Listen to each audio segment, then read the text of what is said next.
Rahabat Moisar, and welcome to another live reading. Our scroll for today will be Actual Fact, series number 45, entitled The Guidance in Our Lahaj. That would be Pa Haday-aan. All right. So, our course of action before we get started, we're going to take a moment to acknowledge our master teacher, acknowledge ourselves in powers, and get right into our reading. All right. So let's start by acknowledging our anatomy. And we're going to start by standing up and doing that through our breath. All right. So you're going to take a deep breath in, remembering samai meaning complete union breath. Start with your nose, and you have a big muscle called your diaphragm. When you take a deep breath in, your stomach should be expanding outward because that's your diaphragm descending downward, allowing air to be pulled down into the lower regions of your lungs. And your diaphragm acts like a vacuum as well, all right? Pulling air into the mid lungs. So now your lungs expand effortlessly also outward. And you keep inhaling, and the air starts to move up to the higher parts of your lungs. So now you're using the full potential of your lungs, and that's why we call it the smile or the complete union. All right. So we breathe downward, outward, and upward. All right. And you'll realize that it's hard to take a deep breath when you're not standing or sitting properly. So you'll notice that your body naturally aligns when you're breathing properly. All right. And then the breath acts like the diaphragm acts like also it gives pressure on the organs internally. So now you're giving a little massage to your internal organs. That doesn't happen when you're not breathing properly. All right. When you're shallow breathing, there's a lot, like so much, all right, that your body does naturally doesn't take place, like the massage to your organs. All right, that stimulates those internal organs. All right, and then also opens certain sparks for you. All right, so now we say complete union, not just for the breath itself or the lungs itself. I mean, you're talking about complete union with the various dimensions of yourself. All right, your mental body being sparked, your physical body being fully charged. All right, you're bringing more vitality. All right, and more to your self-awareness. All right, that's why we say conscious. All right, your conscious gases are being activated. All right, and that starts with yourself. And then you'll realize with your senses and your sensibility. All right, we're talking about our senses to be able to perceive, our perception, our perceptive mind. So that is the outside stimuli. All right, and also your internal conversations. All right, that's your internal stimuli. And that's all being activated just by proper breathing. So now you'll realize that when you're communicating between people or even just reading a scroll or a book, you'll digest it a whole lot better. All right. So that's our complete union breath. All right. Our smile breath. So we're going to breathe in a few times for each other. Rahu bat. Zama Kamem still and Kamem, and also Zama brave. I appreciate you joining and everybody else that's coming in. We're just doing some smile breath. All right, so we breathe in for ourselves and we feel ourselves aligning and we become more acceptance of ourselves. All right, in our many seasons. All right.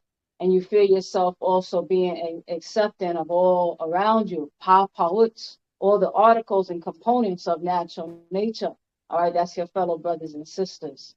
And now you feel yourself in tune with all the components of natural nature and all the components of nature itself. All right, why?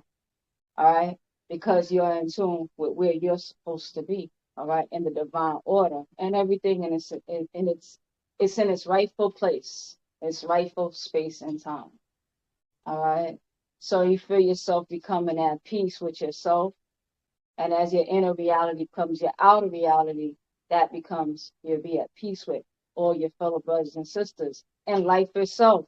All right. From your good times, your bad times, everything plays its part in a big picture. All right. So you're where you need to be. So read the breath book. All right. There's amazing breathing exercises to stimulate your nervous system. All right. To heal the vocal cords, to heal your emotional body and things you may be working through. All right. There's so much for you in the breath book that Baabaa has written. And a lot that I share, I actually tap into that scroll. It's my favorite scroll. And also through just living life. All right. The confirmations of living life. All right. So I acknowledge our master teacher. All right. And as I acknowledge our master teacher, that means I'm acknowledging myself.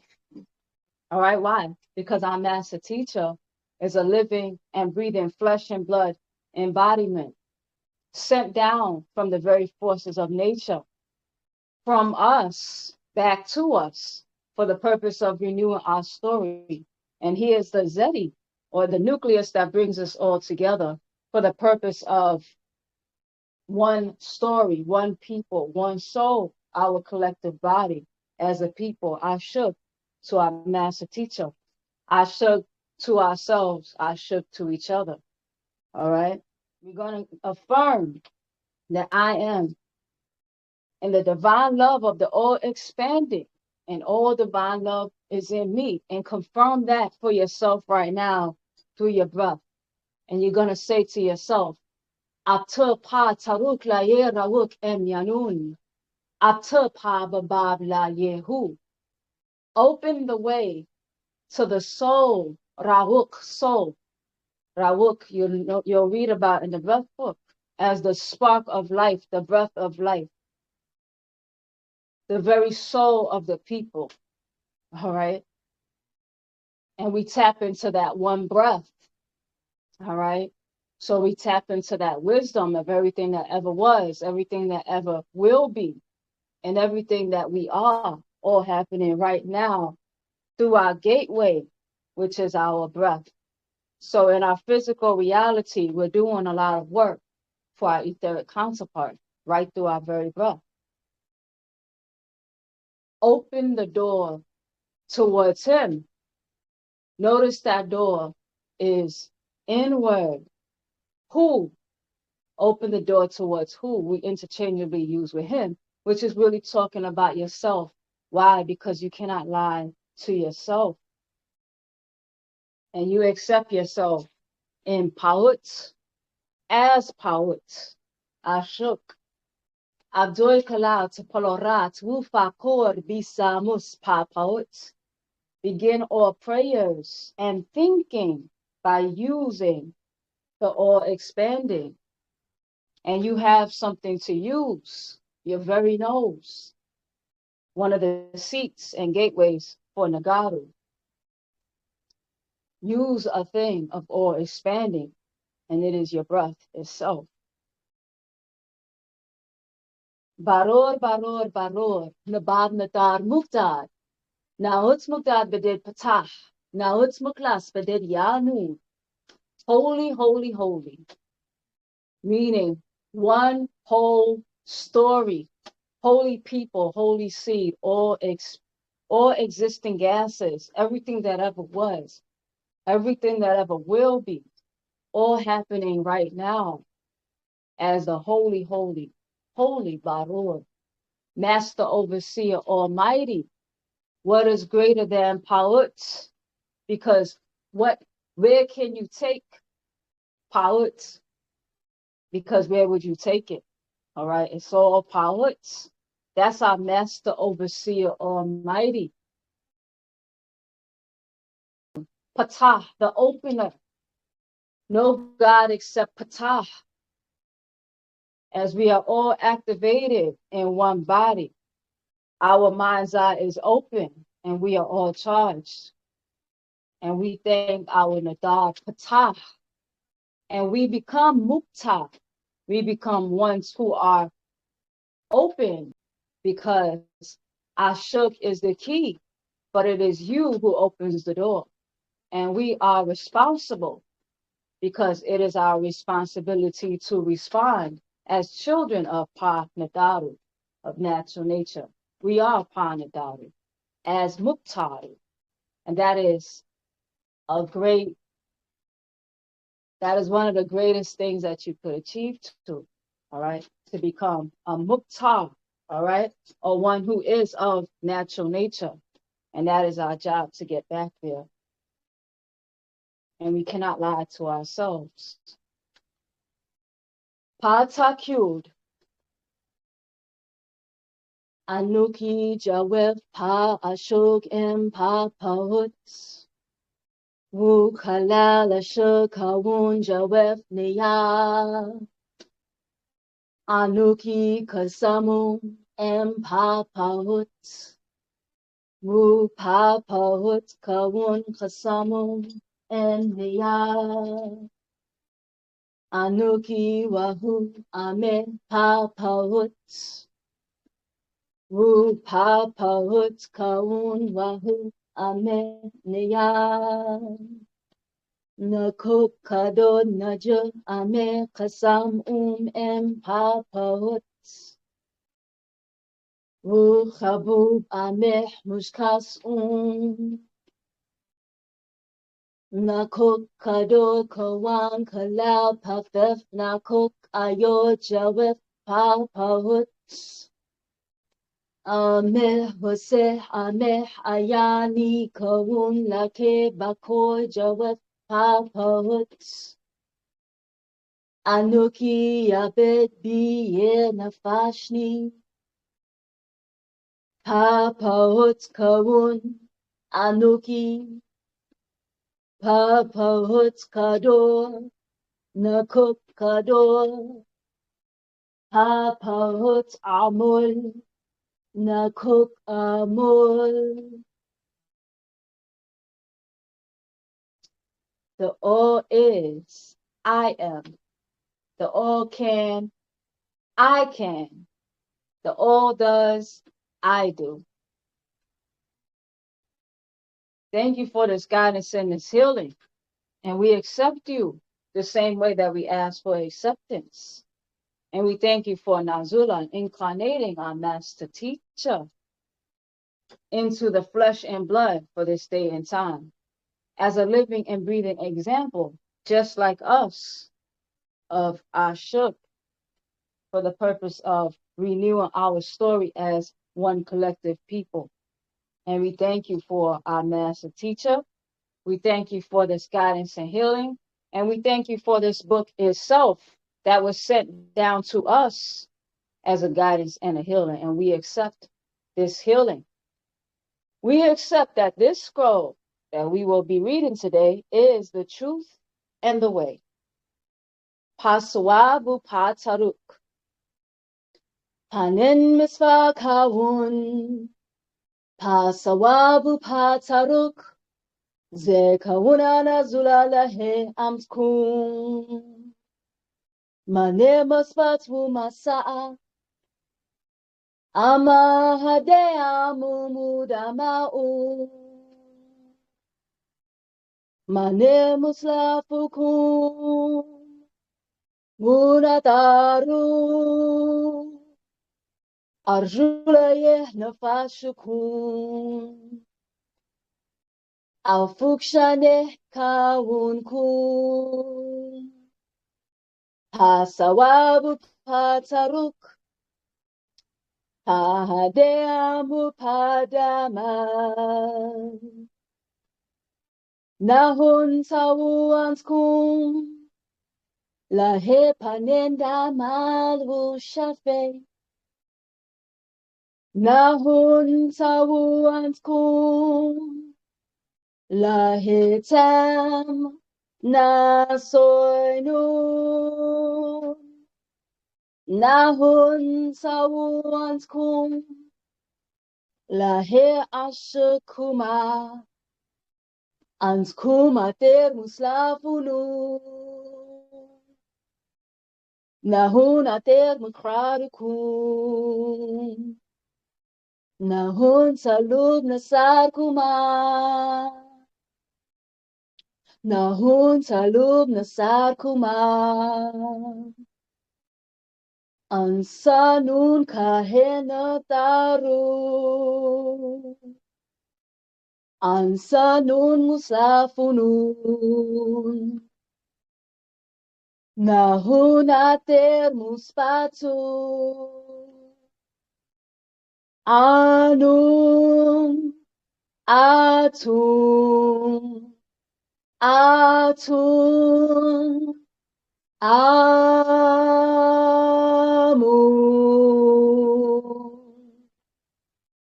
We are Sabians.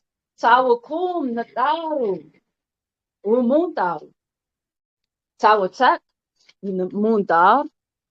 Baabaa Yaanun in the personage of His Excellency Dr. Malachi York of Crime, Zeddy, all right, who brings us together. And Tawakum to us, Moisar, as we are the ones coming together for the purpose of being the best versions of ourselves in our one collective body. So Tawakum to us all who's doing the very best. And let's also acknowledge our Muslafu, our ancestors, for supporting us thus far because we're still here. All right. So Tawakum to our Muslafu as well. All right. And this is our scroll for today. And welcome, everyone. And the scroll is Actual Fact, series number 45, entitled The Guidance, Paa Haday-aan. All right. And my dress is long, it keeps getting caught under my chair. That's why I keep moving. All right. So a little bit about the author, and feel free, everyone, to participate. All right. This is the author of this scroll, Baabaa Yaanun, the master teacher, known to us as His Excellency Malachi York or Kran. Kobina means born Tuesday, on June 26, 1945 AD in Ghana, Africa. All right. And Baba sits, one of the many hats that Baba wears is transmitter, as you see Baba's coordinates as he taps in to the very forces of natural nature. All right. To bring this scroll forward. And notice that you will see the scroll of eyes. All right. Another hat that Baba wears is Paa, or the opener. All right. As we all open our mind's eye to come together to read this scroll. And that's why it's called the scroll of eyes. All right. The scroll also starts with the introduction to all. 9 reasons to be a Munuapu or Nuwapians are not there. All right. So sometimes you'll see 9 reasons to be a Sabian or Muspatu and not them. So whenever you have time, you can read that on your own because it is a scroll within itself. All right, so we're going to fast forward right to this scroll. We're going to skip the introduction. All right, and we're going to go right into page 1. Paa Haday-aan, the guidance. Paa Taraq Yaanun, the way of Yaanun. Paa Ranan Paa Muntar Yake, by way of the name of the Nadar who, Nazula, Hayen Pa Makab Taha, came down upon the planet Earth. Paa Baabaa Yaanun Lake, the master Yaanun, in order to Lakun Wu Nawab, Laye Amtkum, teach Wu Nawab towards you all. Paa Taraq Yaanun, the way of Yaanun. Paa Haday-aan, the guidance. 1. Lahe amtkum aye marura karadu. For you all, my beloved children, you may ask, and just what is true guidance? And who is the true guide? I will say, Pa Mudai, the guide was Laduda, born in Napata in the year 1845 AD. And here is a map of Napata, all right, of the region where Napata would be. All right. Now, never mind these borders, all right, because we know that borders can change. So we're looking at the map 1 of Napata. All right. So borders are not naturally. It's not a creation of Nadaru, of nature. All right. Borders is a creation of politics. All right. So that's why you see when you look at maps through different time periods, you'll see that the borders are often changing. All right, because of politics, territories change, etc., etc. What's going on changes. Look at the map before 1700 of, for example, the United States. You'll get a very different map. Look at it towards after the Louisiana Purchase, for example, all right, and the expansion of the United States, of what's called United States today, all right. So the same thing can happen on any place on the planet. Borders change, all right. So this is the Napata region. 2, and it was recorded in his Za'am religion of Ansaru al-Islam that after him in 100 years will be born Pa Mujdarur, the reformer, as Pa Munzar-ur, the warner, and that would be the year 1945 AD. And myself, Pa Baabaa Yaanun, born of his own bloodline, son of his son, to reform and renew the teachings as the Quran expired. All right. So the guide he's talking about is 1845 in this region. He was known as the guide. All right. And then he said that a reformer would be coming 100 years right after him. All right. That'd be 1945. All right. As his grandson after the expiration of the Quran. All right. So surely Allah exalted and magnified will raise for the nation a renewer at the beginning of every 100 years to renew religion. The Mahdi of the East was born in 1845 AD, and the Mahdi of the West, I, was born in 1945 AD. That is 100 years. 3. Muhammad Ahmad al-Mahdi, born June 26, 1845 AD, and died March 10th, 1885 AD, by a Ghanaian female of the Ur tribe and the Akan clan who migrated up to West Sudan.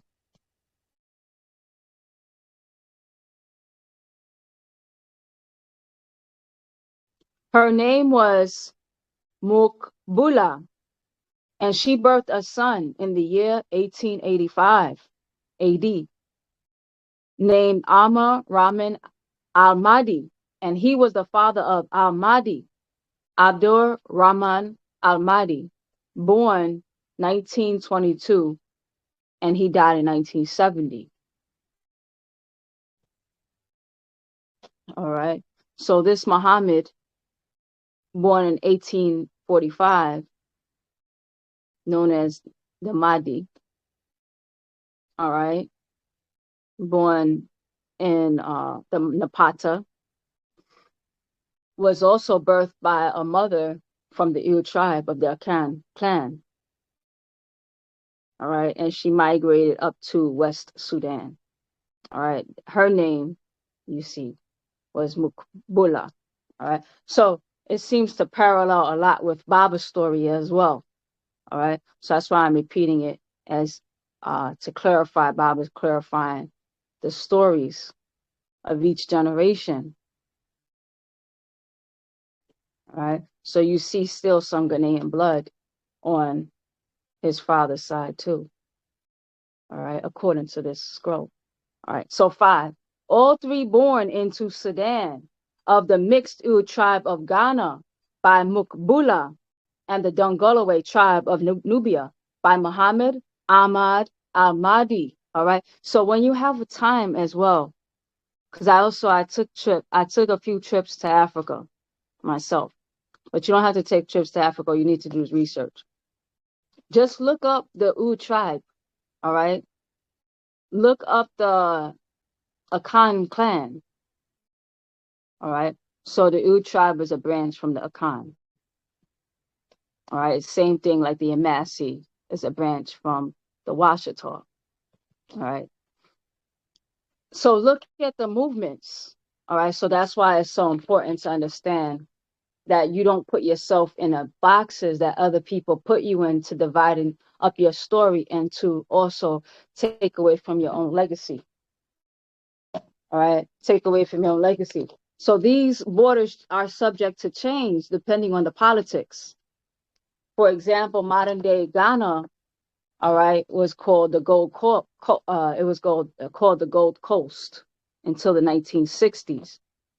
In Ghana today, actually, Ghana was more close up to Mali if you looked up in older maps. All right. But when the Ghanaians today said they want their independence, all right, from colonial forces, they said we are from the Ghanaian Empire, all right, or the Ganawa Empire, which include Senegal, and include Mali, and include Burkina Faso, and include all those countries. All right. So now, when you tell the stories of the movements and the actual people, all right, you don't get confused by others who come in Faraka or divide up Africa. All right, because they divide up your story. All right. So just do the research. So now you see the U tribe, even though you see a lot of them right now in Ghana and West Africa, you'll see the migrations and the back and forth from East Africa and West Africa. All right. The same way for another tribe when I'm in, they sometimes people mistaken me for that tribe. They call me what are they named those people? I forgot. Starts with an F. But those people, you see them everywhere, and they just migrate around, picking up the genes of the various people they come in contact with, and they live by naturally farmers and things like that. All right. So when people try to tell them where they're from, it's better to ask them who they are. All right, because they'll acknowledge themselves as one family. All right, because they'll end up in different places depending on what's going on. All right. So this is just something on your own time. All right. So all three born in the Sudan of the mixed U tribe of Ghana by Mukbula, of the Dongolaway tribe of Nubia by Muhammad Ahmad Al-Mahdi. And this chosen male child was Laduda born at the exact time on Tuesday, at the exact place in Takoradi, Ghana, West Africa, east of America, of the Ul tribe, the Akan clan, and also of the Dongalaway tribe.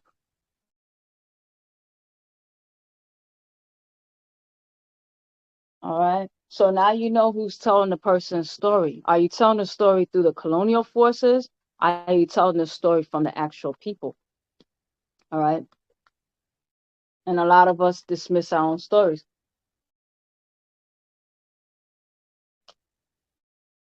because the Ghanaians, for example, they were saying you're not going to strip us from our legacy, all right, which predate this whole Gold Coast thing and this Gold Coast agenda. We're the Ganawa Empire, and that takes you all the way even back to Mali, all right. So you can't confine our story. That's what the Ghanaians were saying by naming themselves because they chose Ghana, all right, for example, all right.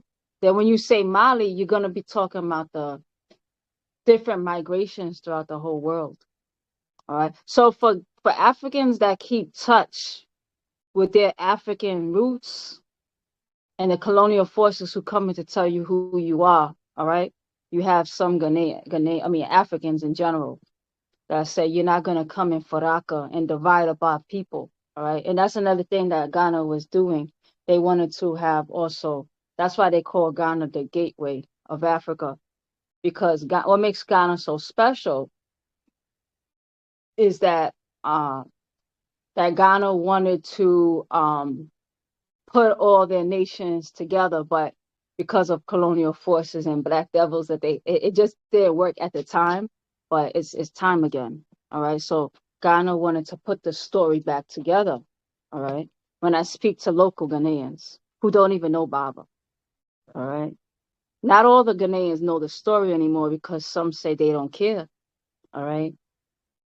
They don't know. That's only 1, 2 generations ago. And then that's their grandparents that's trying to hold on to their legacy and telling them, don't forget, don't forget. All right. So let's go back to Baabaa. Baabaa is saying, don't forget, through telling his own story about his mother and father, West Africans and East Africans, and how there was supposed to be a divide, when in actuality, you cannot tell the stories of the Ewe tribe of Akan without talking about East and West Africa. All right. Because we're not going to start off right now. We're going to talk about everything. All right. So 1700s, you're going to be seeing the Ewe tribe is on the east side.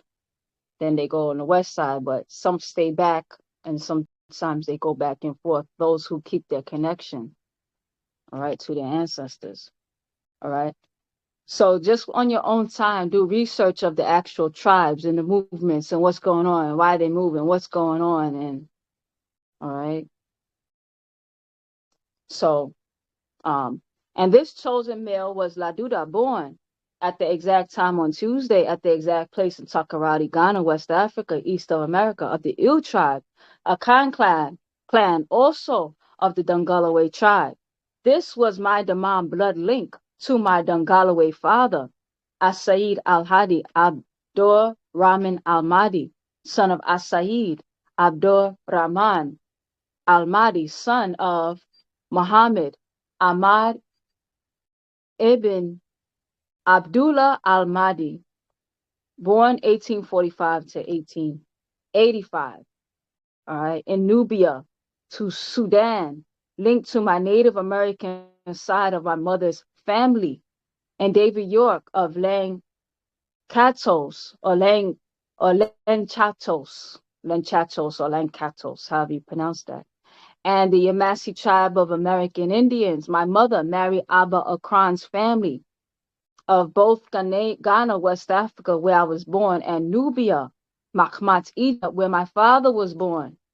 All right. So now when you go into the politics of even the Ghanaians getting their independence, all right, go look at an old map. You don't see, like, Ghana is on the coast.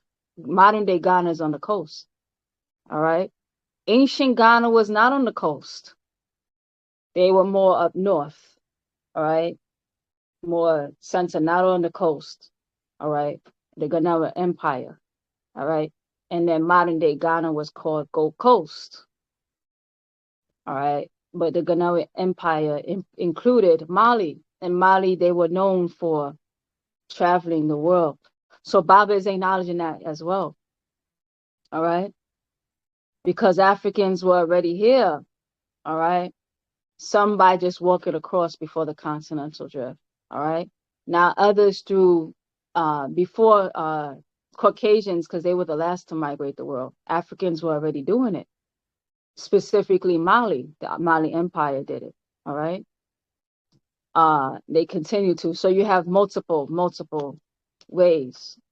All right. So even saying from Ghana, and you're going to include the Mali Empire. All right. So just take time on your own time to learn history outside of colonialism. All right. Because all this is documented. All right. For Africans who kept track of their own stories and the records. All right. And old maps. Look at old maps. All right.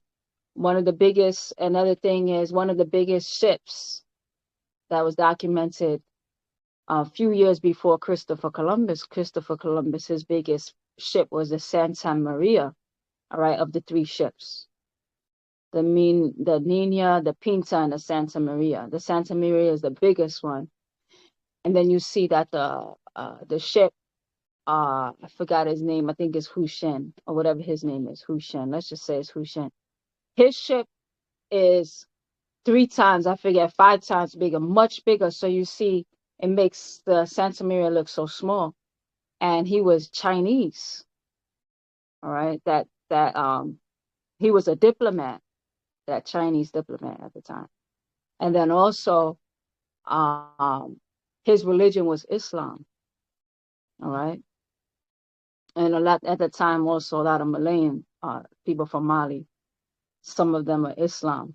All right. So it lets you know that the Chinese and the Africans, they were intermixing into already politically. All right. That you could have a Chinese man back at that time as a Muslim. All right. Sailing to America. All right. That means that he already had the knowledge that he has gotten into others who sailed before him. All right. So you can look all that up. All right. You can look it up on Google if you know what to look for. All right. So you see all that's going on. All right. Uh, Diplomat. He was a diplomat too. All right. Before Columbus, that's documented before Columbus. All right. So I am the warner to this people the world over. 9. I have been attributed many titles or Nanat's names over the Shamutat's years. One most mentioned as Asaid Isa al-Hadi al-Mahdi, which was the school of Nubia Islamic or Nubian Islamic Hebrews or the Ansarullah community. All right. So one of the schools that we went through was a Nubian Islamic Hebrew, all right, or the Ansarullah community. So my physical incarnation on this macabre Tahab planet Earth, the Zarek Sakar, or the Blue Rock, for many years, many people who did not know my birth story would say he's not from Africa, he's from Boston and other places. All right. 11. Most of my life, even I thought I was born in Sudan because my mother went to the house of Al-Mahdi while she was pregnant with me. In her later months with her family from Ghana, when asked questions about her past by females of the Mahdi family once, she told me she had 2 other Kharatwi children, a Sawal son and Sawatat's daughter, and was married before, after which they rejected me. All right. So his mother didn't tell Baabaa, according to what Baabaa's saying. That's why Baabaa says that the woman is the key.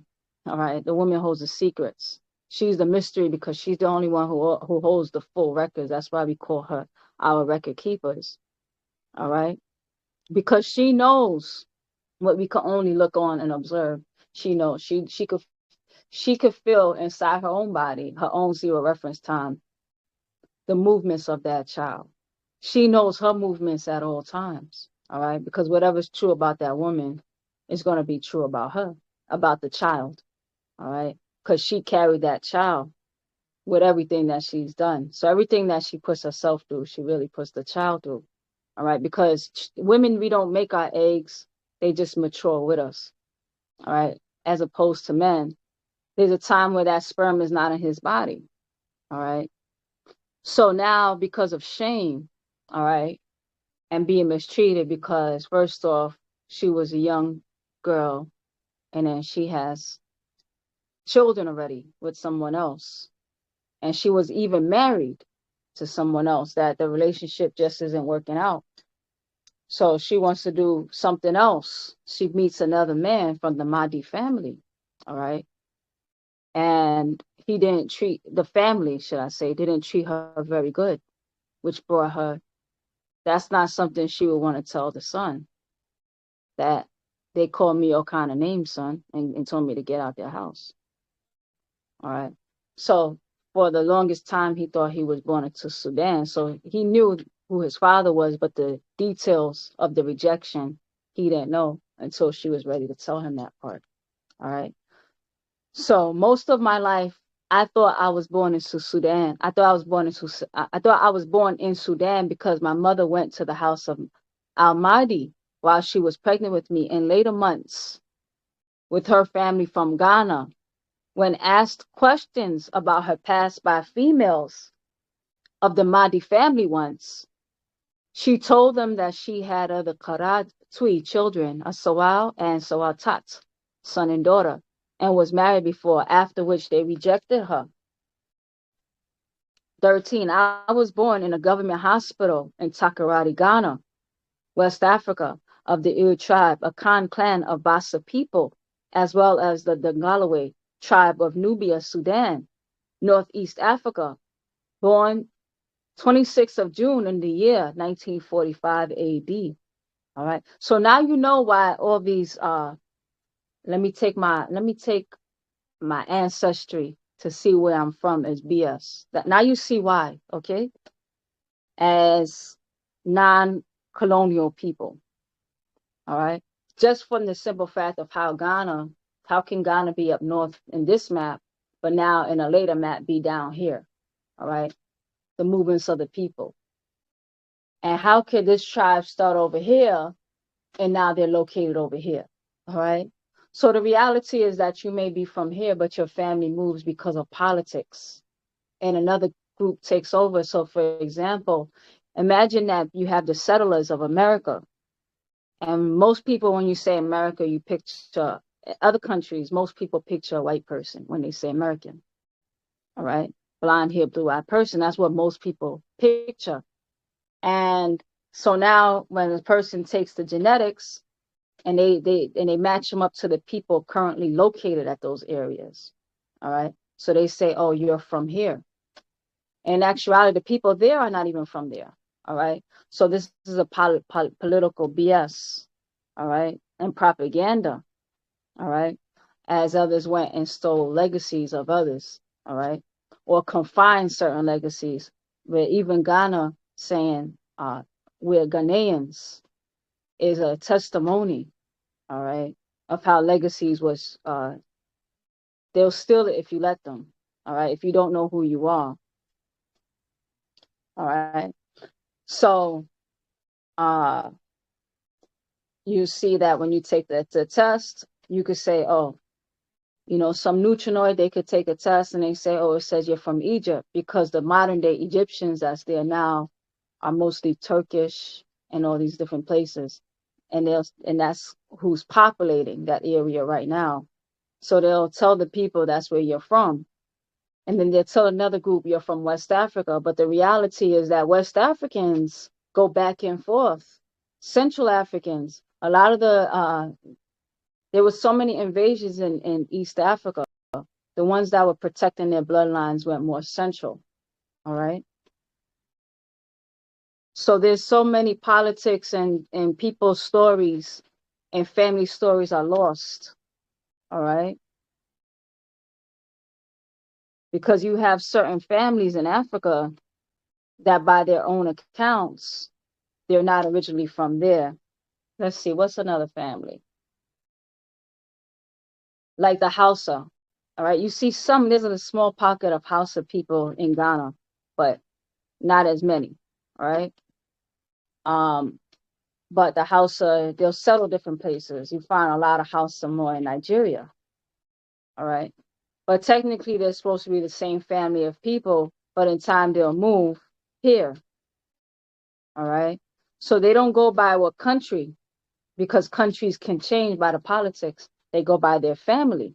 All right. And you say, I'm Hausa, or I'm Bassa, or I am from the Ewe tribe, or I'm Akan. I'm Akan. All right. So now, no matter where you are and what's going on, you're keeping your family intact and your family records. All right. Which others come and try to take. All right. So it's very important to just study history outside of the confines of white supremacy. All right.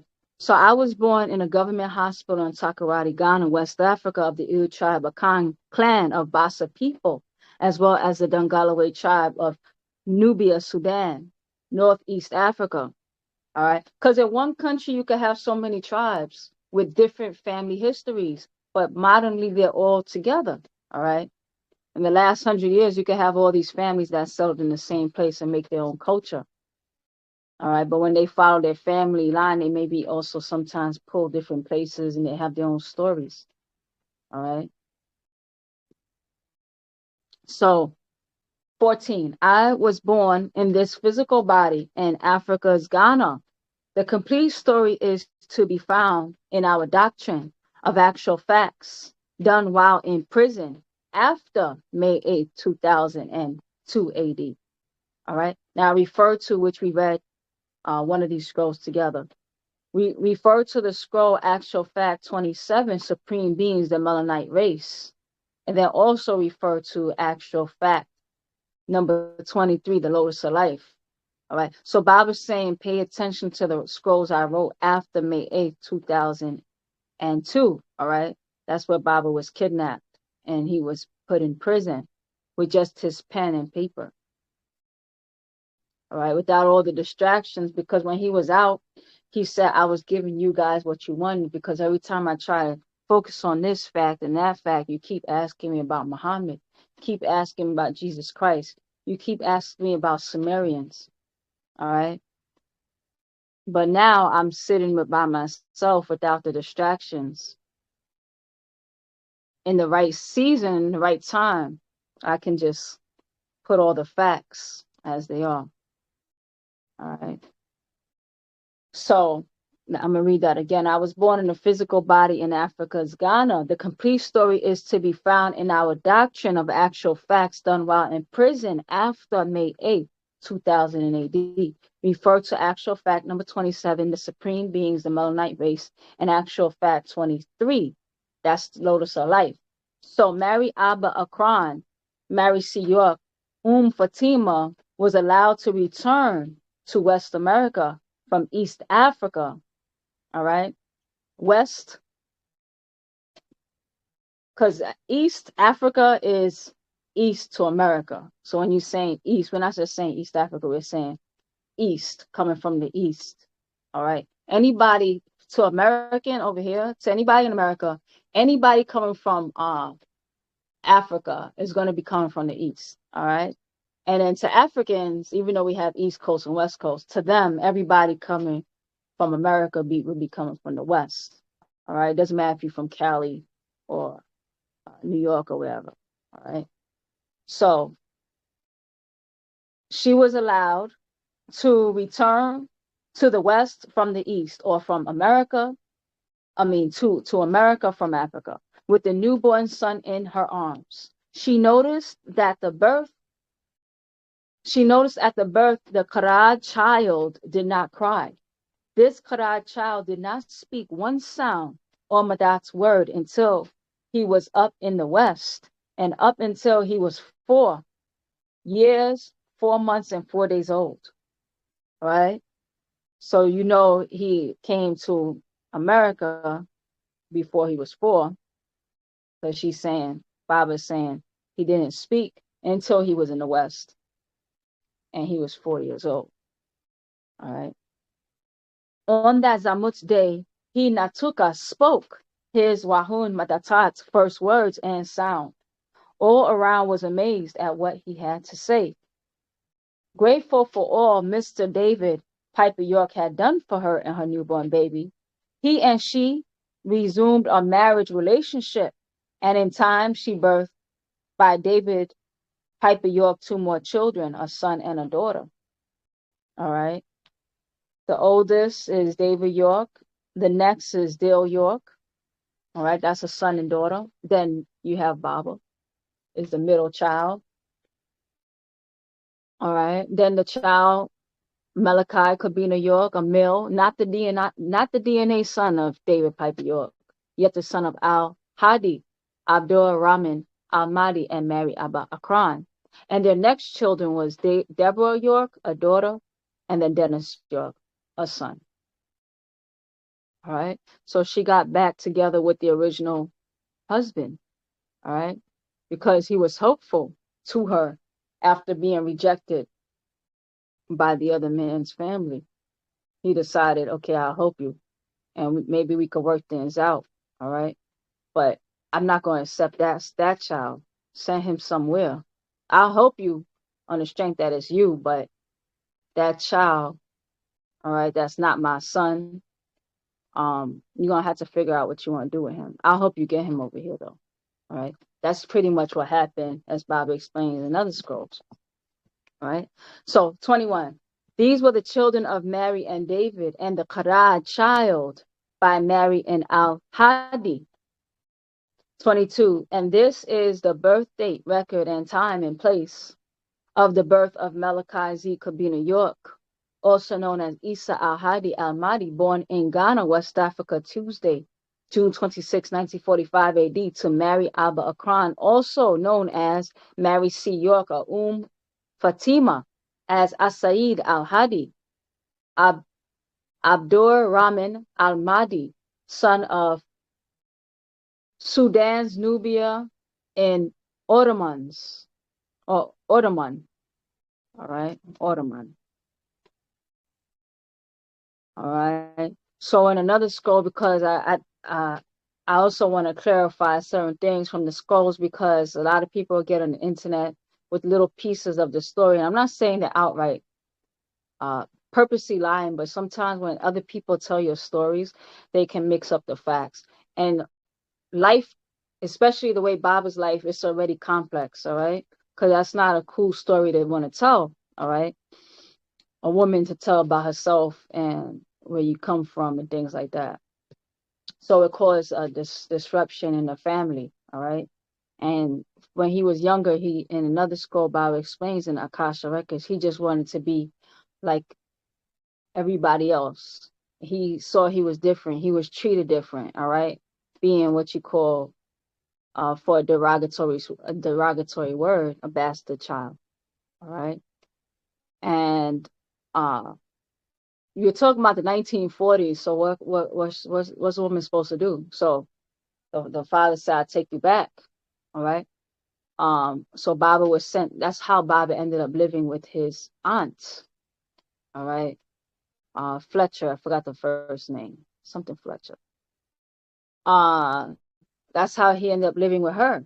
All right. Because the father didn't want him living with the rest of his other children and the wife. All right, which would be his mom. So he was sent to go live with the aunt. Diane Fletcher. Yes, No, I was saying Diane Fletcher. Dahur. Can you repeat that? Because for some reason you sound real muffled, Zamal.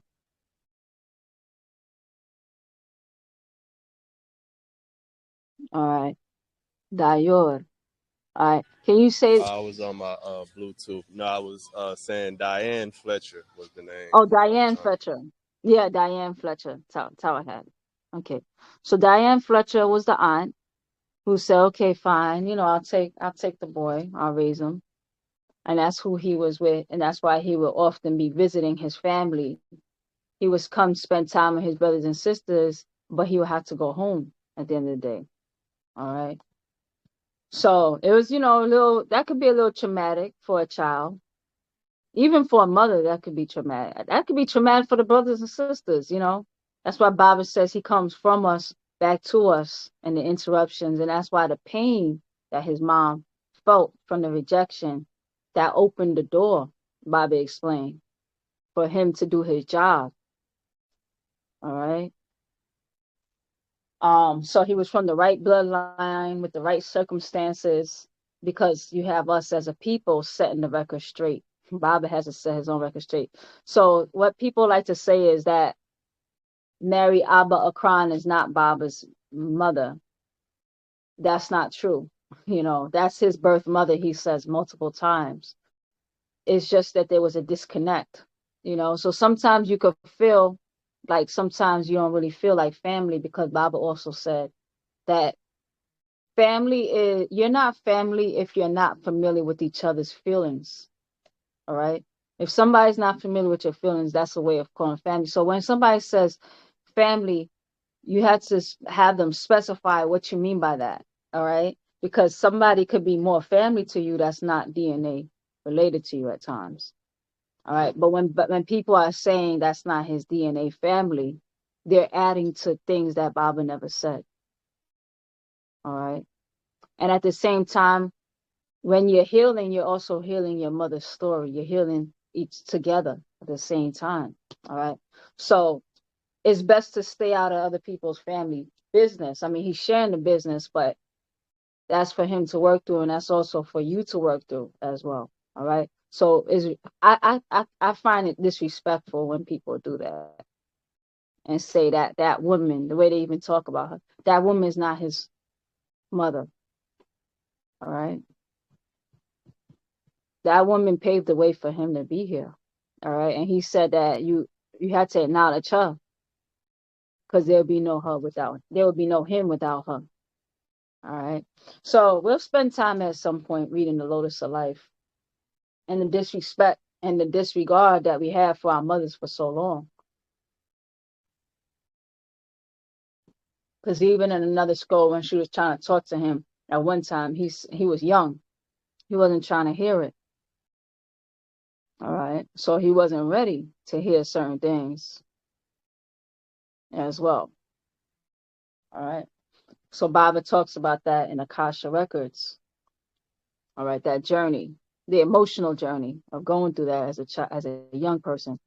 So many of us can relate to that. And whatever reason you feel like, you don't fit in for whatever reason, you got a different father, whatever the case is. All right. So 23. So he was born Pa Muklasor, the savior, Pa Mutzaror, the warner, and Pa Mujdaror, the renewer to you. All right. That's his relationship to you. Savior, warner, renewer. That's his purpose. Held tight in her arms, Mary returned to the West from the East to America from Afafre Ka, Africa, with her newborn son, to be raised in the West, to know those to whom he was sent. To know those to whom he was sent. And from time to time, he was overlooked by the Murzaku, or the Riskians, and the religions of Abraham, or Ibrahim, Mosesism, Jesusism, and Mohammedism, also expired in the year 2000 AD. The end of the Adamite 6,000-year dominion, 30 years after the seventh seal was opened in 1970 AD. In Daniel chapter 12 verses 4 through 9, and also Revelations chapter 8 verses 1 mentioned the half hour or 30 years of ignorance, faith, religion, no real facts. All right. So just believe, my son. What does Allah say? What did he say? Some things are for only Allah to comprehend, not for you, my son. All right. So let's just ignore the facts. All right. So Revelations chapter 8 verses 1 through 5, the 7 would be 1, Sheikh Dawood, 2, Marcus Garvey, 3, Noble Juali, 4, Elijah Muhammad, 5, Dr. Ben Yakanan, 6, Afro Uno, 7, Malachi York. Revelations chapter 9 verses 1 through 12. The hereafter, the second resurrection of the true lost tribe and restoration of your true guidance. Wunuwap, as Munuwapu Nuwapians, Ranan chanting, Ganoi singing, and Natuk speaking the new songs in Nuapui or Nuapik, and re-establishing Nuapia, the new Nubia, Egypt of the West. All right. So notice that we're talking about back then, even 100 years ago, plus the Ngolowe tribe. All right. The movements of the Ewe tribe. All right. How you see Ghanaian overlapping with Egyptian, overlapping with Malayan, overlapping with the West, Native Americans, because Bible says that's how we talk about Native American as well. All right. Overlapping to what's going on right here and now. So now Bible says all I came to do is set the whole record straight. All right. So by his bloodline, he's perfect for the job.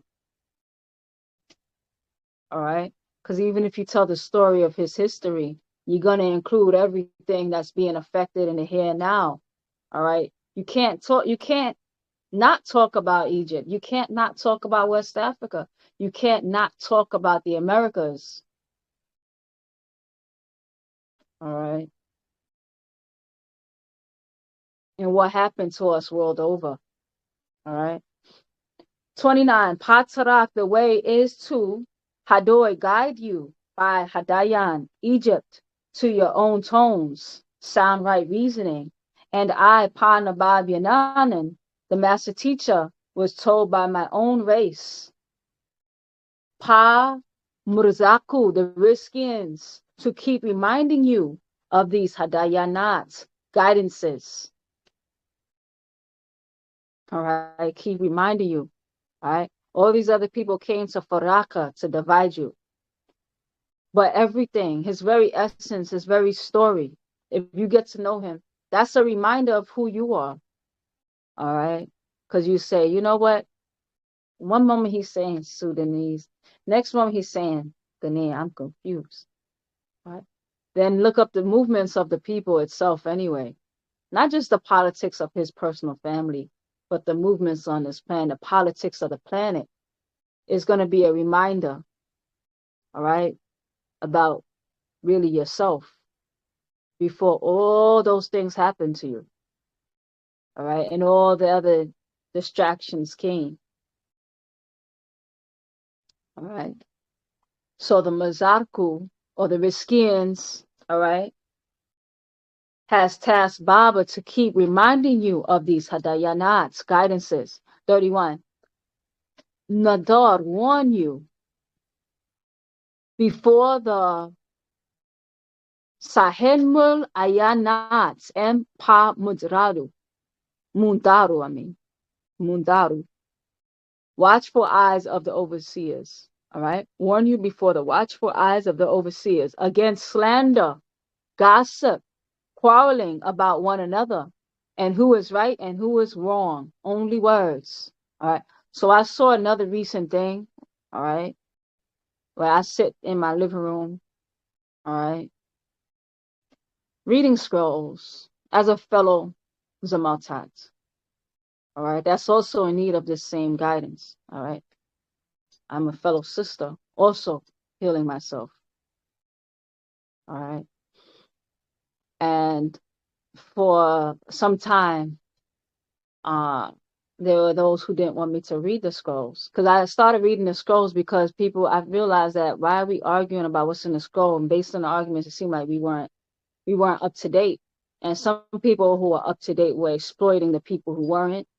Or sometimes people would just be arguing. They don't even know why they're arguing. And Baba said, whenever you're arguing, why don't you just go back to Paa Taraq, the way, find out what it is and stop doing things your own separate ways.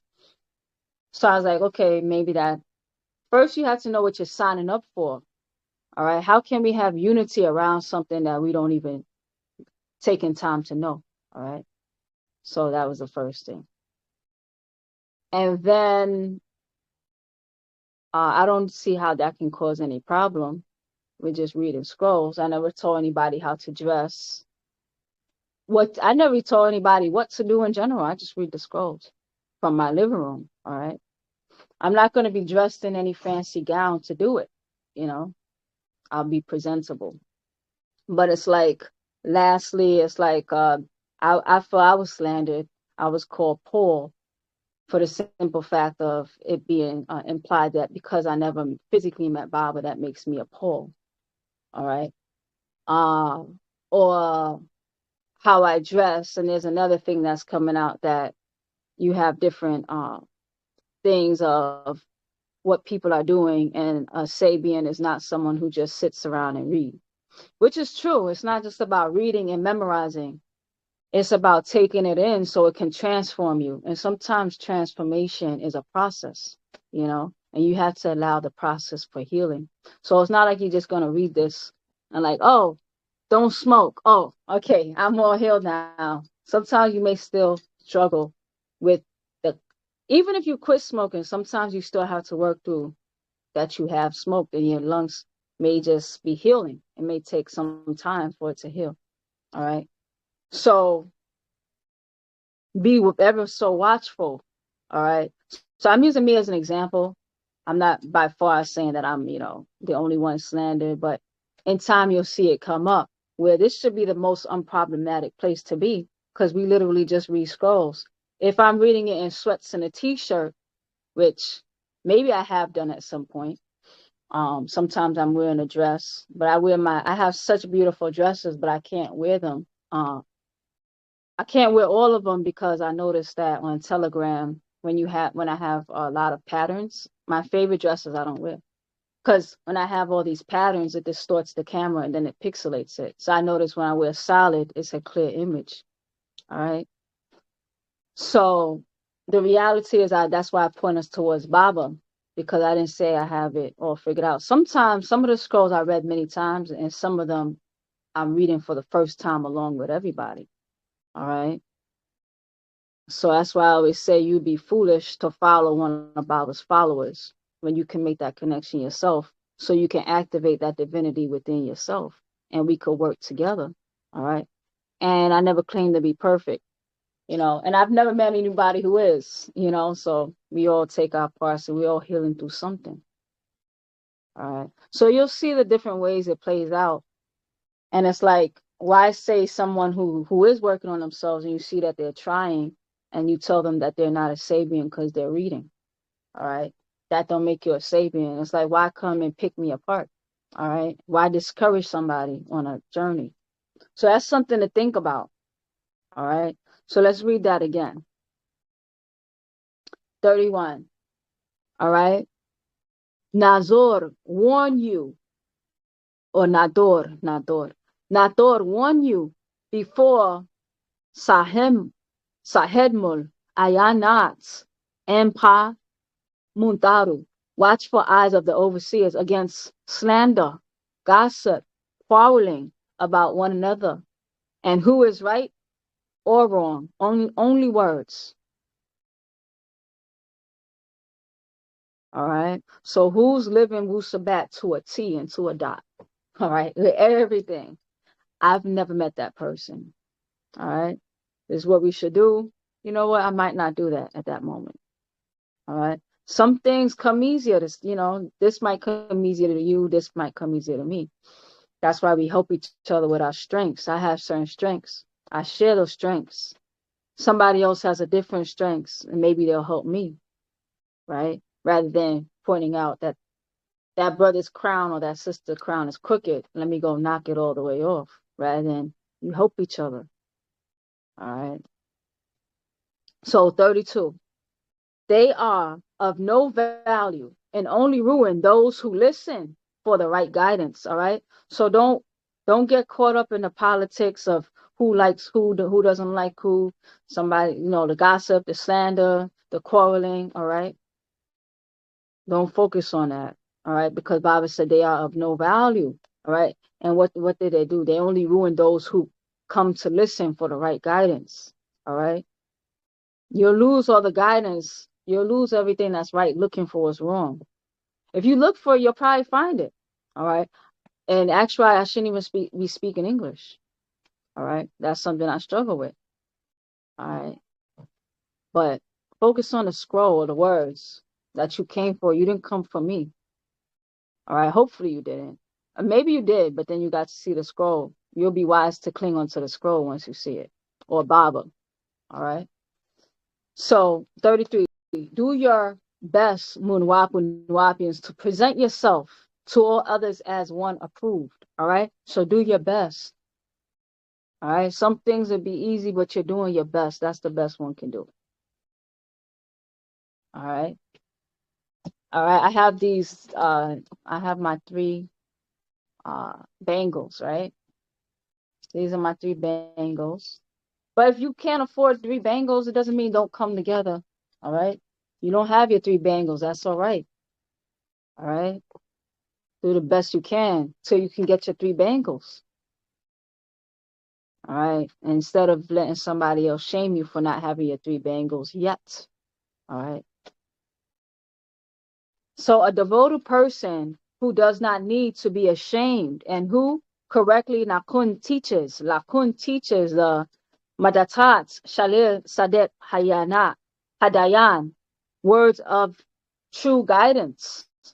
Wunuwap, your taklus, salvation, the renewal of your Sadet Taraq, true way of Haya life. A story after 24,000 Shamutat years of 6,000 Shamutat Dawarat year cycles. All right. So be mindful and devote yourself to doing the very best you can to present yourself. Some things you may struggle with, but just do your best. All right. And then also do your best. All right. You have no need to be ashamed if you're doing your very best to correctly teach. All right. Now, for example, you have somebody that's sharing right now because they are really against a lot of things that Baabaa is teaching. So they're making their own doctrine and they claim to be devoted to him. But I'm like, I happen to study what they're sharing now. So what now that they're putting out is the divine masculine via the haplogroups of the Y chromosome. All right, because we know that the Y chromosome is only passed from father to son. All right, that's only passed from father to son. But that's all the more reason that you need to heal from that, because there's no divine haplogroup. That's ego talking. All right, because a lot of men, Baabaa said, are very upset. All right, because of the divine feminine. We're not saying that men aren't sacred, but we're not going to turn it into a contest. Because trust me, if you turn it into a contest, you're going to lose. Don't turn it into a contest. That's how you cheapen yourself. All right. Accept the facts and value it as it is, and then you learn to value, and you could also value something else. All right. So now, why the haplogroups is something that you may not want to follow. Granted, yeah, you got your Y chromosome from your father, but in America, for example, a lot of black men are carrying the Y chromosomes, because I was also doing a study on that. A lot of black men in this country is carrying the Y chromosomes of white men. All right. And their haplogroups don't even take them to Africa. All right.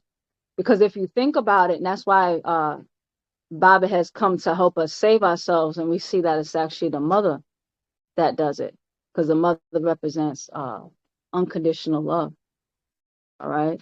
And healing, because the healing doesn't happen in the haplogroups. That's where the division happens. The healing happens in the mitochondrial DNA. The mitochondrial DNA is special because it's a circle, and you could implant new programs into the mitochondrial DNA. They do it to species all the time. The haplogroups, you don't program new programs into the Y chromosome. You just perpetuate what's already there. And what if you're the result of a rape? All right, and your mom has gotten pregnant by her rapist, a black woman getting pregnant by a white man, and because she has dominant genetics, the child looks black, so it's a black son with the haplogroup of the Y. All right, from the Y rapist. So when you say haplogroup, you're talking about different families of the Y chromosome. The Y chromosome, it can impact the health and the trajectory of the outcome of that being, for example. All right. So it can lean towards, like, some Y haplogroups are healthier and stronger than others. All right. So now you're a black man, you inherited from your great great great grandfather who was the rapist, but you keep passing that same trauma, I would call that trauma, to the next generation. and you carry the father's name, as in Johnson, because you're a man, and you want to name your son Johnson after you. All right. So you're perpetuating the trauma onto the family over and over again. That's why you go to the mitochondrial DNA for your healing. All right. Because you cannot pass any mafkuzet through the Y. You can only pass the Y, which is nucleic DNA. The Y is still exists in nucleic DNA. All right. So your healing is not coming from your nucleic DNA. All right. So that's why you had to be careful. All right. Because by that same thing, all right, by that same thing that is they're trying to project, all right, and calling themselves Baaba's successors, all right, they may end up disqualifying a big chunk of the tribe from being divine if we follow the haplogroups, right? So stay away from all that confusion and take time to go study it for yourself because of our egos, all right, and the need to want to be right and make somebody else wrong. You may end up disqualifying yourself. So Bible says, do your best to hold on to the correct teachings without altering them, because those alterations are going to take you to another agenda. All right, that's taking you away from your initial healing, which is why this group was started in the first place, so we could read the scrolls, because you don't see Baabaa talking about the Y haplogroups for a reason. I happened to study it because when I was studying mitochondrial DNA, because I wanted to learn more about it, it made me also study the uniqueness of the Y chromosomes and how they actually branch off, and you can follow the family lineage of the Y, but it's much younger than the mitochondria, and it can start dividing up families, and it can make people realize they're not who they think they are.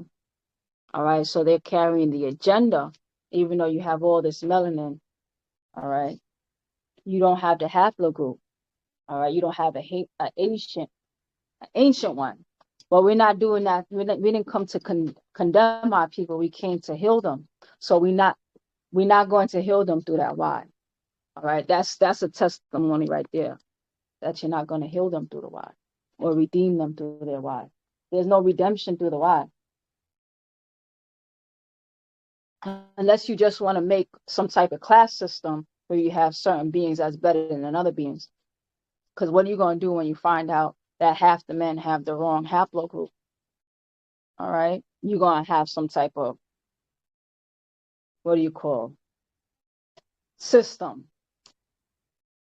What do you call that when somebody's better than the other one and somebody's less than the other one? I forgot what you call that type of system. All right. And it would be in your best interest to find somebody of a better haplogroup. All right. If you can get somebody from a better haplogroup, it's better to do that, because that is better health for the being that will possibly be produced. All right. So avoid that evil chatter, because those who indulge in it will be more and more dawal evil and jawed wicked and weakened. Some of my own blood will be deceived by the Adamites' lies. Here's Baabaa talking about. So no, it's no secret that the one I'm talking about, who's pushing that whole haplogroup and writing his own scrolls and then things like that, he's talking about the sacred haplogroup right now in his groups. Talking about Prince York, all right? Because he feels that he's superior because he inherited his dad's, but he may disqualify half the tribe. That would make him superior over the ones of the wrong haplogroup. We're not playing those games. All right. So avoid dawal evil chatter, because those who indulge in it will be more and more dawal evil and jawed wicked and weakened. Some of my own blood will be deceived by Adamites' lies. Their slander and gossip will spread like a Madat disease. All right. So right now we're taking care of our health. Breathing properly is important. Tuberculosis is said to be back in circulation. They thought they eradicated it. It's back in. They're saying polio's back. possibly COVID-19, the flu. All right. So in the breath book, it shows you how breathing properly offers a world of a protection. All right. Because your body is less susceptible, but you're being exposed to it anyway. So you're working on uh your psychic self-defense as well. So your physical defense, your psychic self-defense, because you don't want to catch that disease. All right. Because it weakens you. The more you expose yourself to it, you keep being weakened. So it's best if you can avoid it. All right. But if you can't avoid it, because sometimes you may have to be in an environment and it's very negative, then do your best not to engage in it. All right. Before you catch that disease. All right. So their slander and gossip will spread like a marat disease and reach those who have wandered away from Sadek Haday-aan, the true guidance. All right. So reach those who wandered away from the true guidance. All right. If I'm not dressed nicely, all right, enough, offer to buy me something to wear. All right. But I don't take things from people. But I'm just saying, I haven't had anybody say, you know what, sister, I don't like the way you've been dressing. So, I like to send you something. They don't know. And no one pays my bills. I never accept money to pay my bill, to buy me any type of gold, anything. All right. So be mindful. All right. Because you don't really know the person's story. So that is a form of gossip and slander, because you're making assumptions about a small picture that you may see. All right. You see somebody, you know, wearing a certain thing, you say they're not Sabian. They might have just, you don't know the story, all right, nor do you care, but you just want to. That's a disease, all right?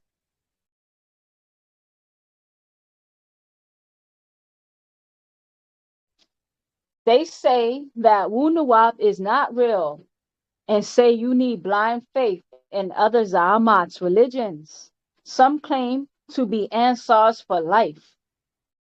They try to destroy the Haqiqat facts in others by beliefs and false teachings of six ether, Sayafu ghost, Ka'ah, spirits, forces, by many Rananats, names, Yahweh, Jah, Allah, Rab, God, and Lord, and their own ego. All right, that's verse 40. Nevertheless, Panatharu, the overseer's solid foundation of Wunuwap, stands firm, sealed with Hakakat's facts, Sawab truth, and Tafutat's confirmations.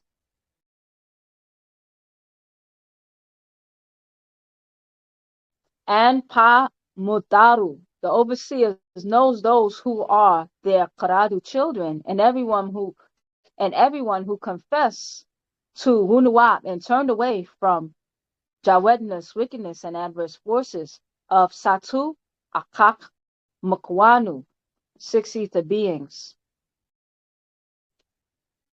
All right.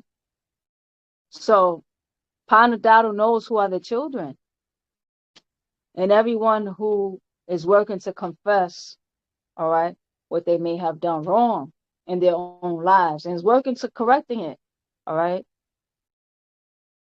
So turned away from Jawedness, wickedness, adverse forces of Satu, Akak, Makwanu. All right. As you know better, you do better. All right. And it's not about, oh, the camera's on, let me get dressed up real fast because people could see me. Or the camera's off, let me go to McDonald's and go eat something that I know is bad for me because no one sees it. All right. The reality is that you see it. All right. You can't lie to yourself.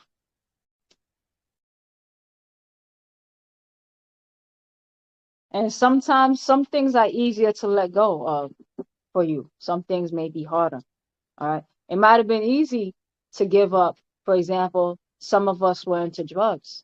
All right. Some people, they have told me that they were struggling with drugs and they start studying and they start having something else to focus on, so other things to look forward to. They start giving up drugs and devoting their life to something more positive for themselves. Sometimes it's not easy for them. Or they would say, wow, it was easier to give up crack than sugar. Like, you know, I'm struggling to eat these, you know, with whatever I'm struggling with.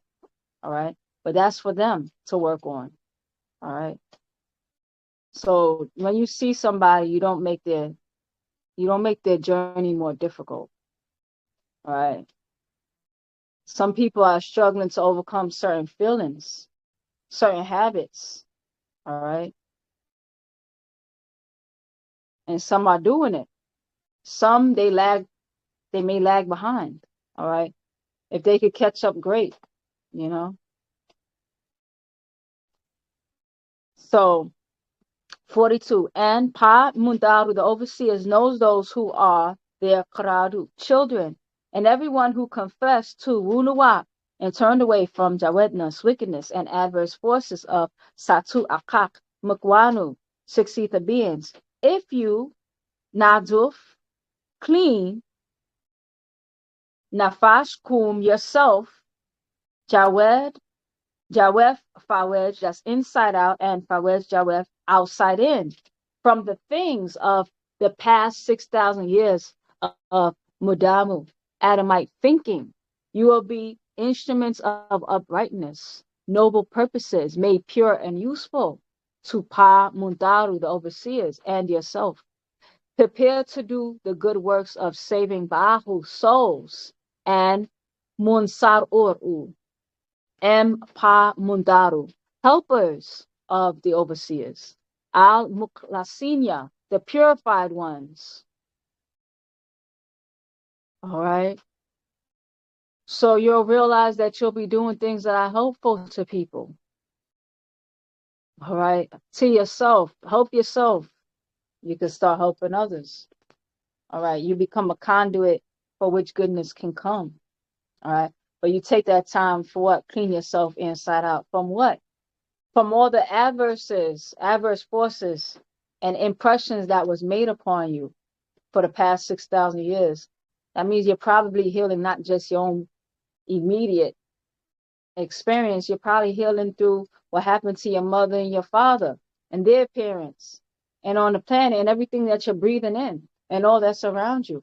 All right. That's what you're purifying yourself from. All right.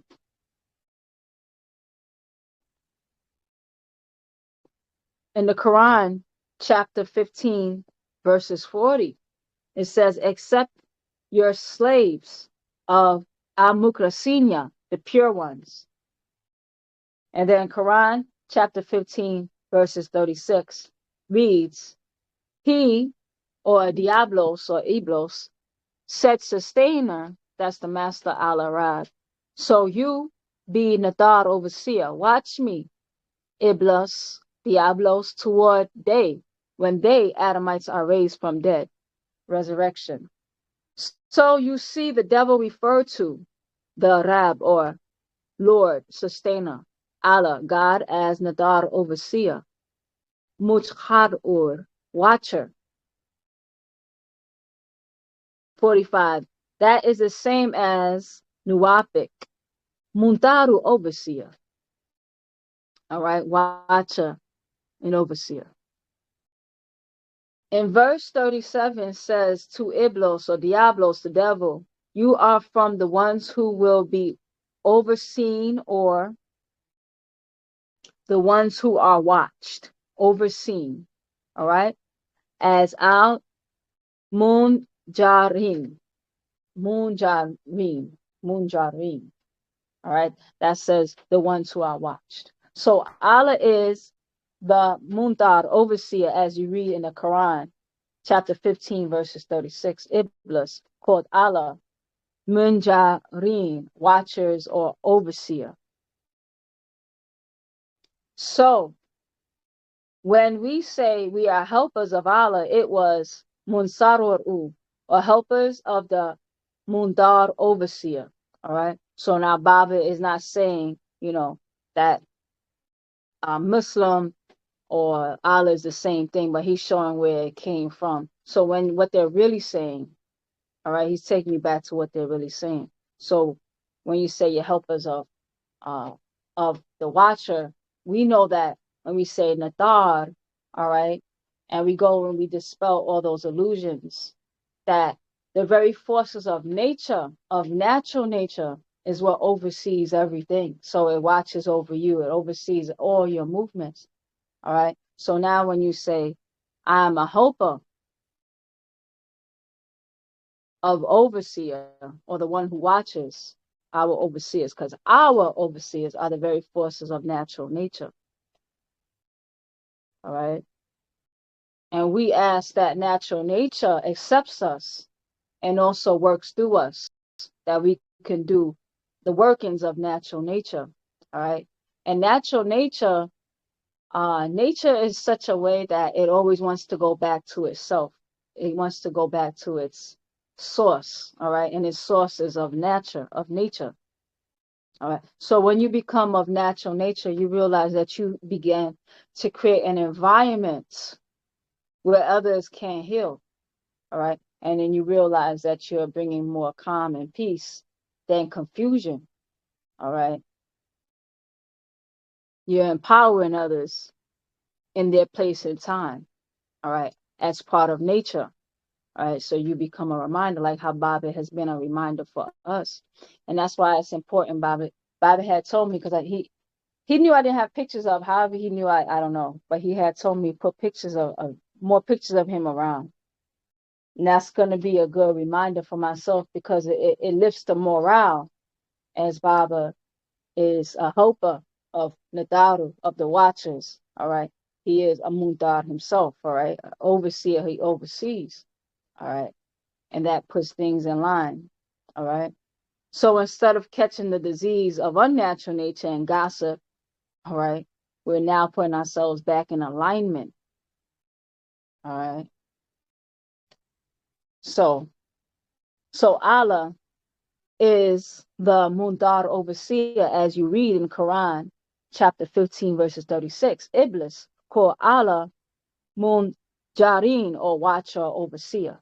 So when he said we are helpers of Allah, it was Munsar'uru, or helpers of the Mundaru. All right. Natar, all right, or Ratan, means to cherish, to retain.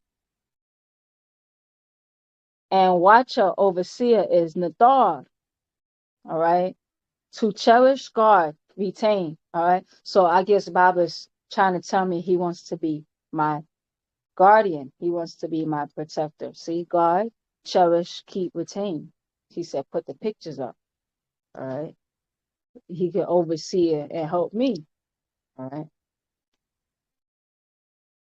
because it creates a nice environment, all right. And other things fall in place, fall in place. That's what nature does. All right. Because one event leads to another event, leads to another event. Next thing you know, your life is ordered. And you're back into the order of natural nature. All right. So now you know all these orders that in the Bible and the Quran, you had these beings that they would be initiated into various orders. All right. So now you see what they were really talking about. All right. You have beings that played with those seats. All right. And they really disordered the natural ecology. All right. Or the ecosystem. So now you're going back into the natural nature, getting back, you're being initiated. So every decision you make is an initiation. You're being initiated.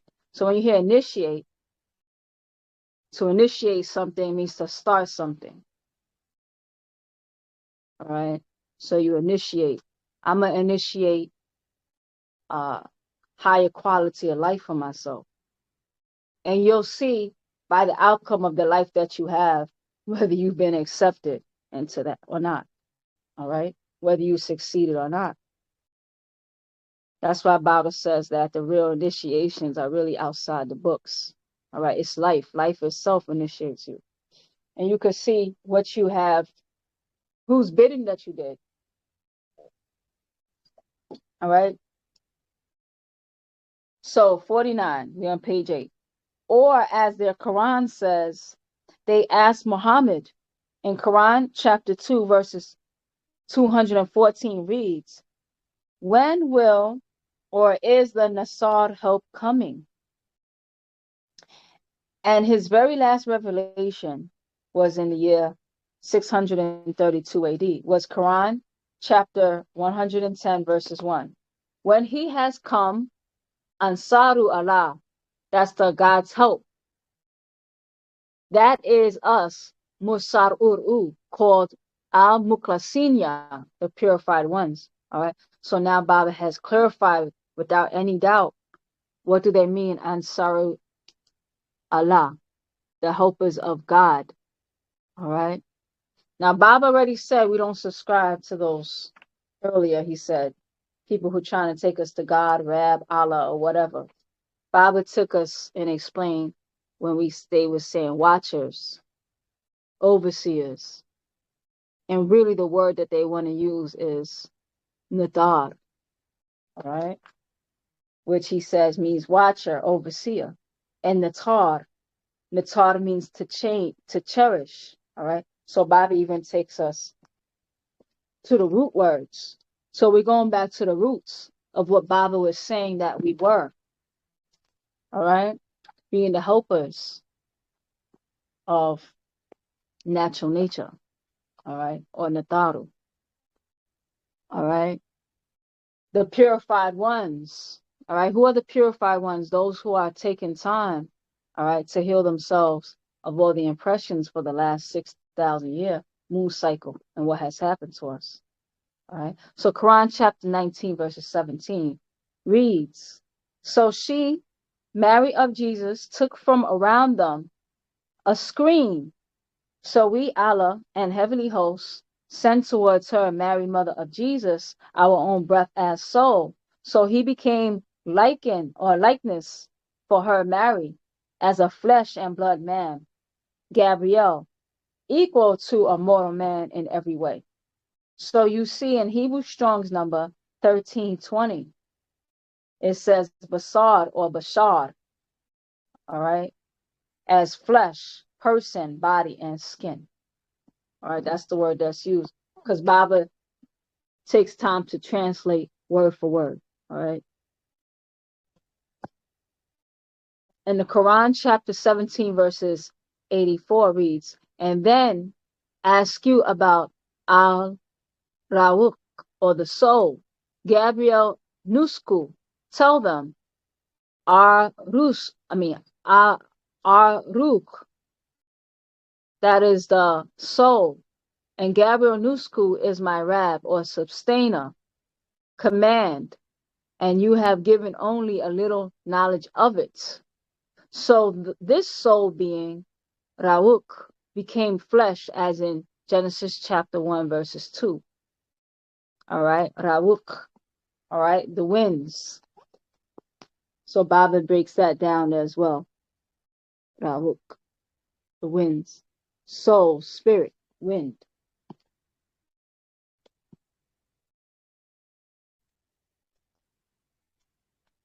All right. And we're going to read Quran chapter 25, verses 48. And it is who sends the winds as heralds of glad tidings, going before his yielding, and we send down pure water from the sky. Just as they read in Quran chapter 97 verses 4, chapter 97 verses 4, which reads, therein come down all the angels and the soul of Allah's permission on every errand, or errand, all right? Allah's permission on every errand, all right? So now we can take Allah, all right, cross that out, right? And and let's put in Nadar. Let's put Nadar there. All right. So there come down all the angels, all right? So let's take angels out and put angles. All right. So there come down all the angles, and by the soul of Nadar, permission on every errand. All right. So now you have all these errands. All right.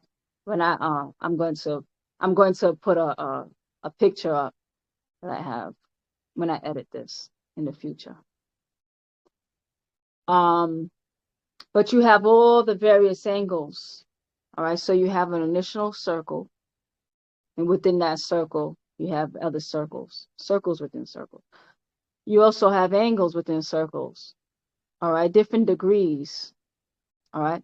But each degree, even though they may have opposing points, because you have the natural, like for example, the natural opposition for like a male would be a female. That's the natural opposition because that means opposite, because your opposite is also your complement.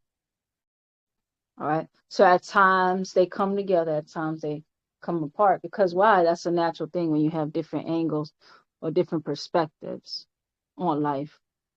Times we agree, times we disagree, but we all play our part, right? So now there come down all the angles, all right, the various ways to be. And the soul, by Nathar or natural nature's permission, on every errand, all right? So that's why we have different seasons. Everything plays its part to Pa'ut, all right? That's why Baba takes us to Pa'ut. Because with Pa'ut, it may seem chaotic because you're up close, but when you step back, you look at all the pieces in that puzzle make perfect sense, and it's a beautiful picture for where it was in its space and time, all right? So that's translated by Asayid Isa Ahadi Ahmadi, all right? So let me just read it as Baba wrote it, and let me read it with the interchangeable how Baba had put it earlier, all right? So there come down all the angels and the soul by Allah's permission on every errand, all right? Now, there come down all the angels and the soul by Nathar's permission on every errand or every movement, all right? Because we know that there's nothing random. It's all interconnected. So on every errand, no matter how opposite it may look, that's why when you go read a scroll, and Baba's talking about how certain beings tried to set him up, all right, and plotted and schemed against him. He said in reality, it was really him that schemed, all right, because it all happened for what's best for the final picture, all right, whether it's a conscious effort or unconscious effort. So a lot of times when people try to sabotage you, they may end up actually helping you to fulfill your purpose even more.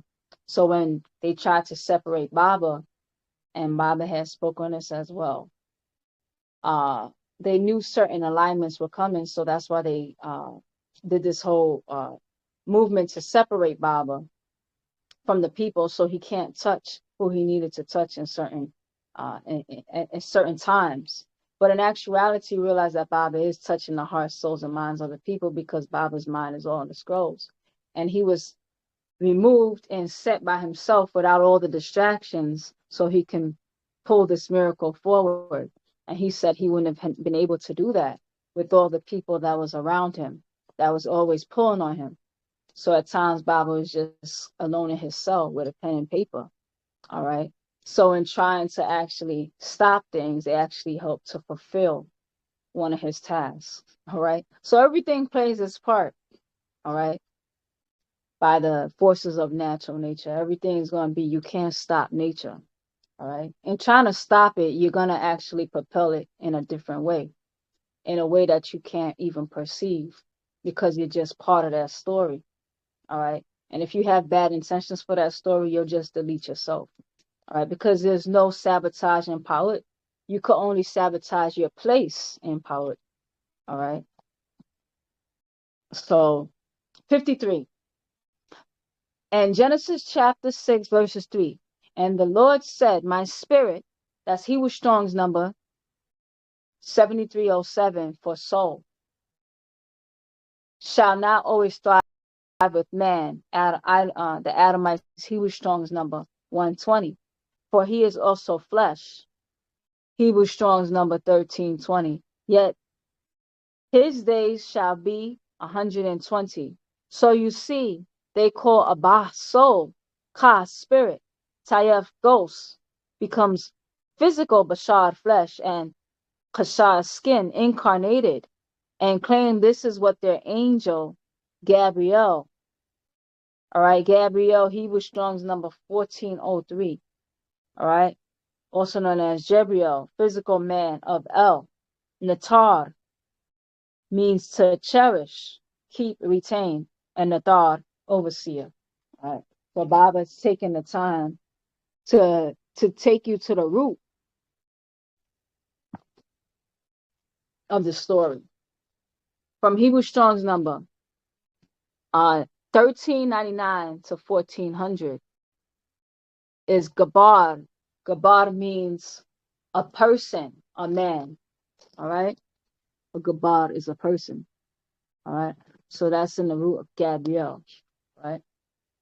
So a certain angle manifesting itself. So 55. And the Muslims' own hadith, they tell a story of the angel Jibreel, or also known as Gabriel, coming to Muhammad and some of his followers in the form of a physical man, Umar bin al-Khattab, may Allah be pleased with them, said, once we were sitting in the company of the messenger of Allah, when they appeared, a man dressed in very white clothes and having extraordinary black hair. No signs of fatigue of journey appeared on him, and he was known to none of us. He sat down facing the Prophet, leaning his knees against the knees of the Prophet, and placed both of his palms over his two thighs, and said, O Muhammad, tell me about Islam. And then he departed.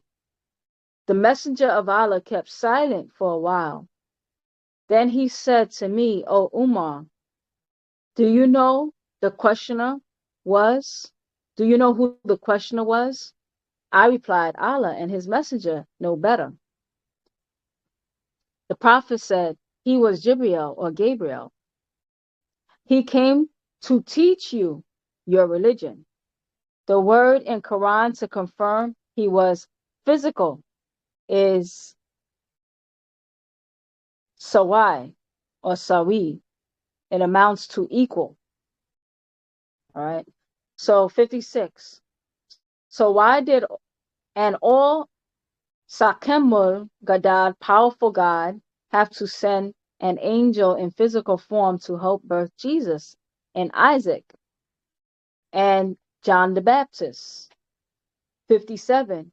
To open the closed barren wombs, as they were hybrid Rh negative blood. All right. They talk a lot about in the Bible and the Quran. There was so much barrenness. So many people had fertility issues. All right. And the reason being is because they were hybrids, which a lot of species that are hybrids tend to have fertility issues. They have to tweak the DNA. All right. 58. Why did he not just say, be and they be born, or let there be? All right. So he can create a whole world and the sun and the moon and all this and all the movements and days, but he has to go through a process for everything else. All right. So why didn't he just say be and they be born, or let there be, or use mud, clay, loam, dust? It's all about the blood, positive and negative blood types. Why? Because that is not how fatar, natural nature works with the birth of a physical earthling. 62. Just as God made a soul, spirit, wind, and breath into a physical man, Gabriel or Jibreel, why not have done the same for Adam, Isaac, John the Baptist, and Jesus, who took on a physical man? 2. Daniel chapter 9 verses 21, who also took on the physical form of a physical man, to the most honorable Elijah Muhammad as W.F. Muhammad in 1930 AD. All right. That's if you're following the nation. All right. 63. The same being came in the person of Master Fard Muhammad, and also to the Prophet Noble Jew Ali in the flesh as a red man, a mixed seed Arab. 64, because that was not how it took place. They were all born by Mudatatu, mothers, and Mudadu, fathers. Right? So in Quran chapter 21:69 reads, "We, Allah and heavenly hosts, said, O fire, cold and secure, safe upon Abraham." And in Quran chapter 21, verses 69, that was the Baaba's translation. So we're going to read the other translation. Quran chapter 21:69. Allah said, O fire, be coolness and safety upon Abraham. So you see the word in Quran being used as safety, secure as salam. All right. Salam means safety. And also from the Hebrew Strong's number 7999 as shalom. Shalom also means be safe, be at peace. All right. So Bob's taking us to the roots of the words. Not peace or submit, as it is used in many mistranslations of the word found in Arabic nowadays. All right. So it doesn't mean submit. All right. It means secure, safe, to be safe. 67. Flee the evil desires of this Jawed Sapal wicked world of false Za'amat, religions, and pursue righteousness. All right. What is righteousness? Righteousness is haqaqat, facts, sawab, truth, and tatbut, confirmations, along with those who call on the Muslafu ancestors out of pure Abab heart to relink. All right. So a lot of people, they say, oh, let's be righteous. All right. They're not righteous, they're self-righteous. All right. Being righteous, we're going to specify what do we mean by that. It means being based in facts, truth, confirmations, and having a pure intention, all right, of relinking to your ancestors. All right. Sometimes that's why I don't chant with everybody anymore. I used to.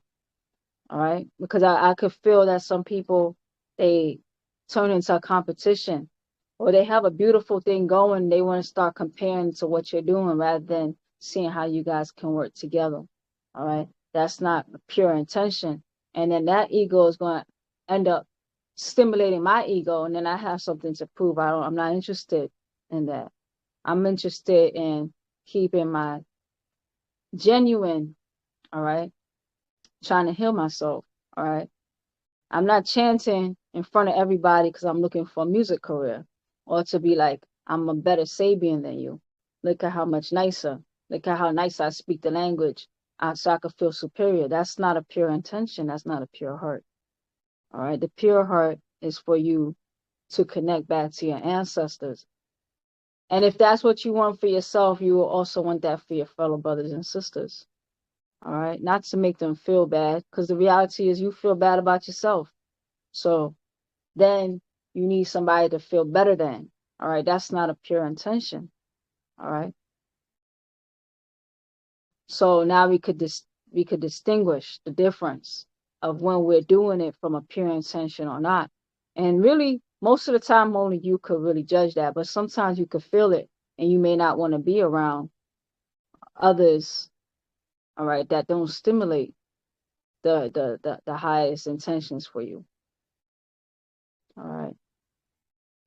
So 68, don't have anything to do with foolish and stupid arguments, because you know they produce conflict, quarrel, anger and fights. It's beneath you. All right.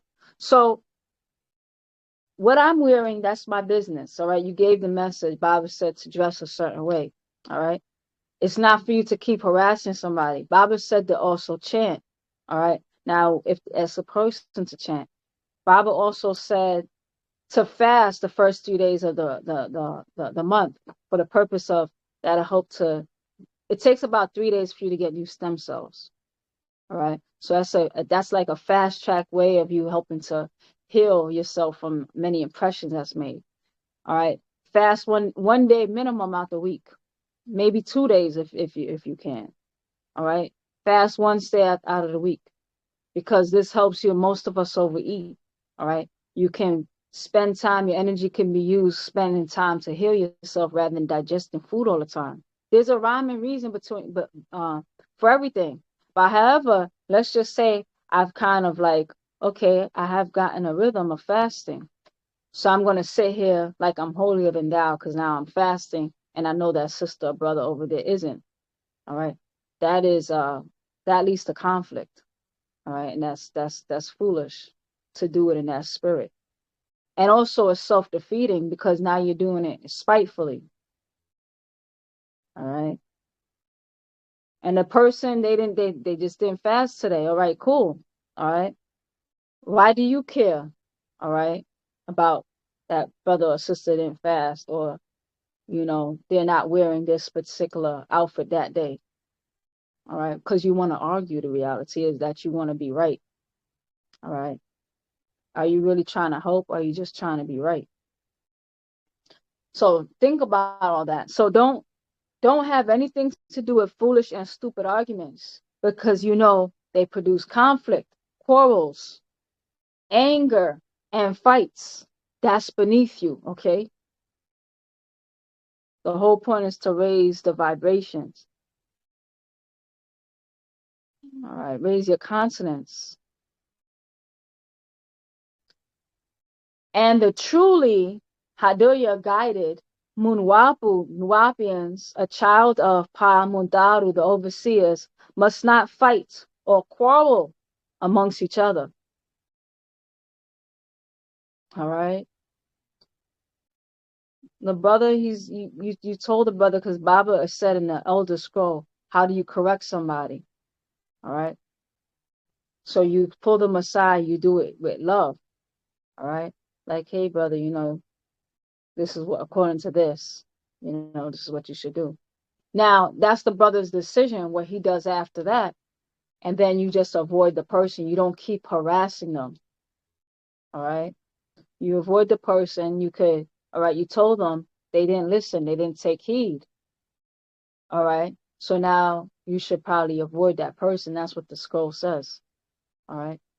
You don't just go and make groups about the person saying this person, they not really this, or they're not really that, because now you're also not living, all right, as the guidance says you should.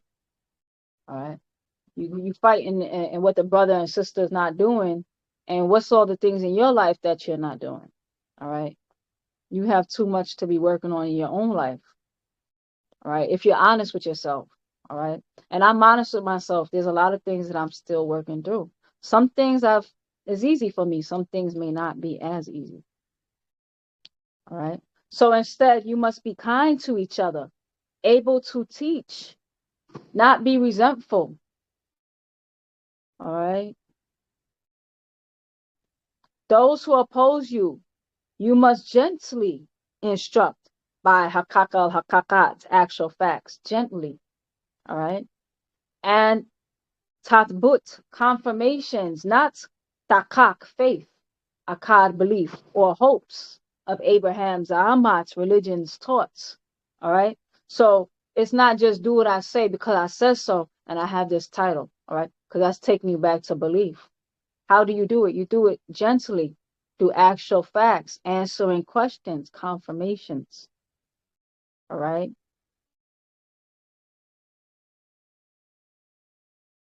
So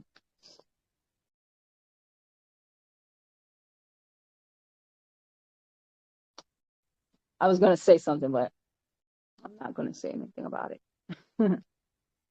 So you do it through confirmations, all right, gently, through facts, all right, not through faith, not belief, not just cause I told you so, not because I have this a title, all right, not because I've been around this long. That's not That's by definition, that's not a fact. All right. Somebody says don't drink the milk. I've been around 30 years. Listen to me. That's not a fact. Don't drink the milk. Why? Oh, because it's spoiled. All right. How do you know it's spoiled? Oh, based on this, this, and this, and that. It's been sitting out. Here's the components of milk, etc., etc. That's why it's not good for you. That's an example of a confirmation of fact. Now, if the person you explain all that and how things work, and that might not be enough for that person, then you did your job. All right. Maybe it's not for you to explain to that person, because uh sometimes it's not for you. Sometimes a person, it might be in their genetics for someone else's tone to crack that. All right. So it's not necessarily about you all the time. Like Baaba's tone was genetically in tune with our DNA. All right. So his very tone itself. So it's not just what he says, it's also his tone, who he is, how he came about. All right. Sometimes you may need to hear it from somebody else or in a different way. All right. You step back and let that person go through their process and stop stifling each other, you know? So 72. And know those of our Salal race who do not take heed to the Haday-aan guidance, Paa Taraq, the overseers, will grant them repentance if they return, leading them to a better way of right knowledge, the right wisdom, the right understanding that leads to an overstanding by sound right reasoning. Paa Taraq, the overseers, Wunawa. All right. So those of us who don't take heed, a lot of us, we don't take heed. Sometimes you know better, and it's like, yeah, I'll just compromise just a little bit. I'll just do a little bit of this. You end up paying the consequence. And sometimes that's enough for you to be like, you know what? Let me sit down. I shouldn't have did that. A lot of the times you'll get guidance on how to take yourself back and correct certain mistakes you have made. All right. That's why we say that's the fact that you can heal from a condition lets you know that that's where you have ashuk, divine love. All right. So the reality is, Baba said when he met us, he said, just remember you were a wannabe as well when I met you. All right. And the reality is that you were given the grace to work out your story, and you were accepted back as long as you accept the guidance. When you don't accept the guidance, a lot of times you get guided back around. All right. You get many opportunities to correct yourselves. All right.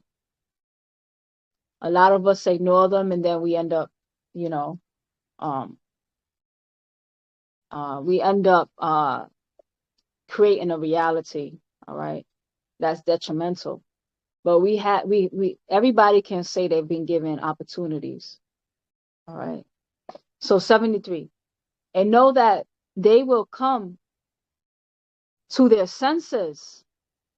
All right. Know that they will come to their senses and escape the spell of Leviathan, of Kingu, of the devil, who have taken them akakali, mentally, and ka'alali, spiritually, captive to do their will in the Shabbat image after the Shabbanos likeness. All right. So that's where you have the grace for your fellow brothers and sisters. All right. So it's like, yeah, they're into this right now. Know that they'll come to their senses. Same way that you did. All right. So you come across your brother and sister doing the wrong thing. You told them. All right. You don't go and curse them because they didn't want to accept it from you. All right. You're out of place now. All right. You told them, you step back, and then you know that eventually they will come. All right. They will come to their senses. All right. You let them play out. Let their story play out. I mean, sometimes they won't, but that's not for you to decide. All right. 74. For these end times is upon them now, and there will be Terrible times in these final days for Paa Taraq, the Caucasoids, as they fade from Sakam power. Our people, because they accept their evil ways of higher living, will become lovers of themselves in his image, lovers of fame, fortune, wealth, money, boastful, proud, lustful, abusive, and disobedient to the elders of their own Munashu parents, and even abuse their own bodies. All right. So that's important. All right. So you're disobeying your own elders in favor of somebody else. All right. And another way of saying you're going against your own nature. All right. You got this dark, all right. You got this jet black, dark skin. All right. But because um, you've been watching American TV and you see the Caucasian people, they get the sunscreen, they start slathering themselves. Nobody in your family does that. All right. But you go and buy sunscreen, slathering your dark body with sunscreen. All right. That's an example of not listening to your own. You're disobeying your own elders to live in someone else's image. Something as simple as that. All right. I'm not talking about some of us who are a little bit lighter, you know what I mean? Talking about those of us who watching it, and it's like sometimes the darkest people, they want the highest sunscreen and it don't make any sense. How would you have known about sunscreen until some Caucasian person told you about it? All right. Your body has its natural SPF factor, sun protection factor. All right.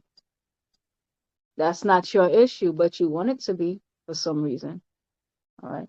76. They will be ungrateful, unforgiving, killers, rapists, thieves, slanderers, without self-control, brutal, not lovers of good, treacherous, rash, loose, conceited, and offensive lovers of pleasure rather than lovers of sawab truth. All right. What would possess somebody to,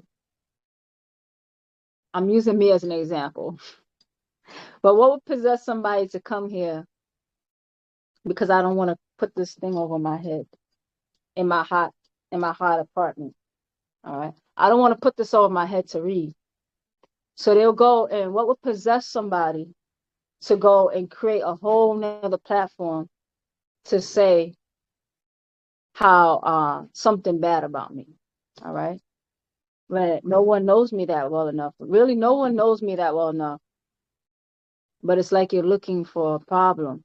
All right. I would call that pretty brutal. All right. And I would call that slanderous. All right. I don't create channels to talk about people. I create channels to just read Bible scrolls. That's it, you know.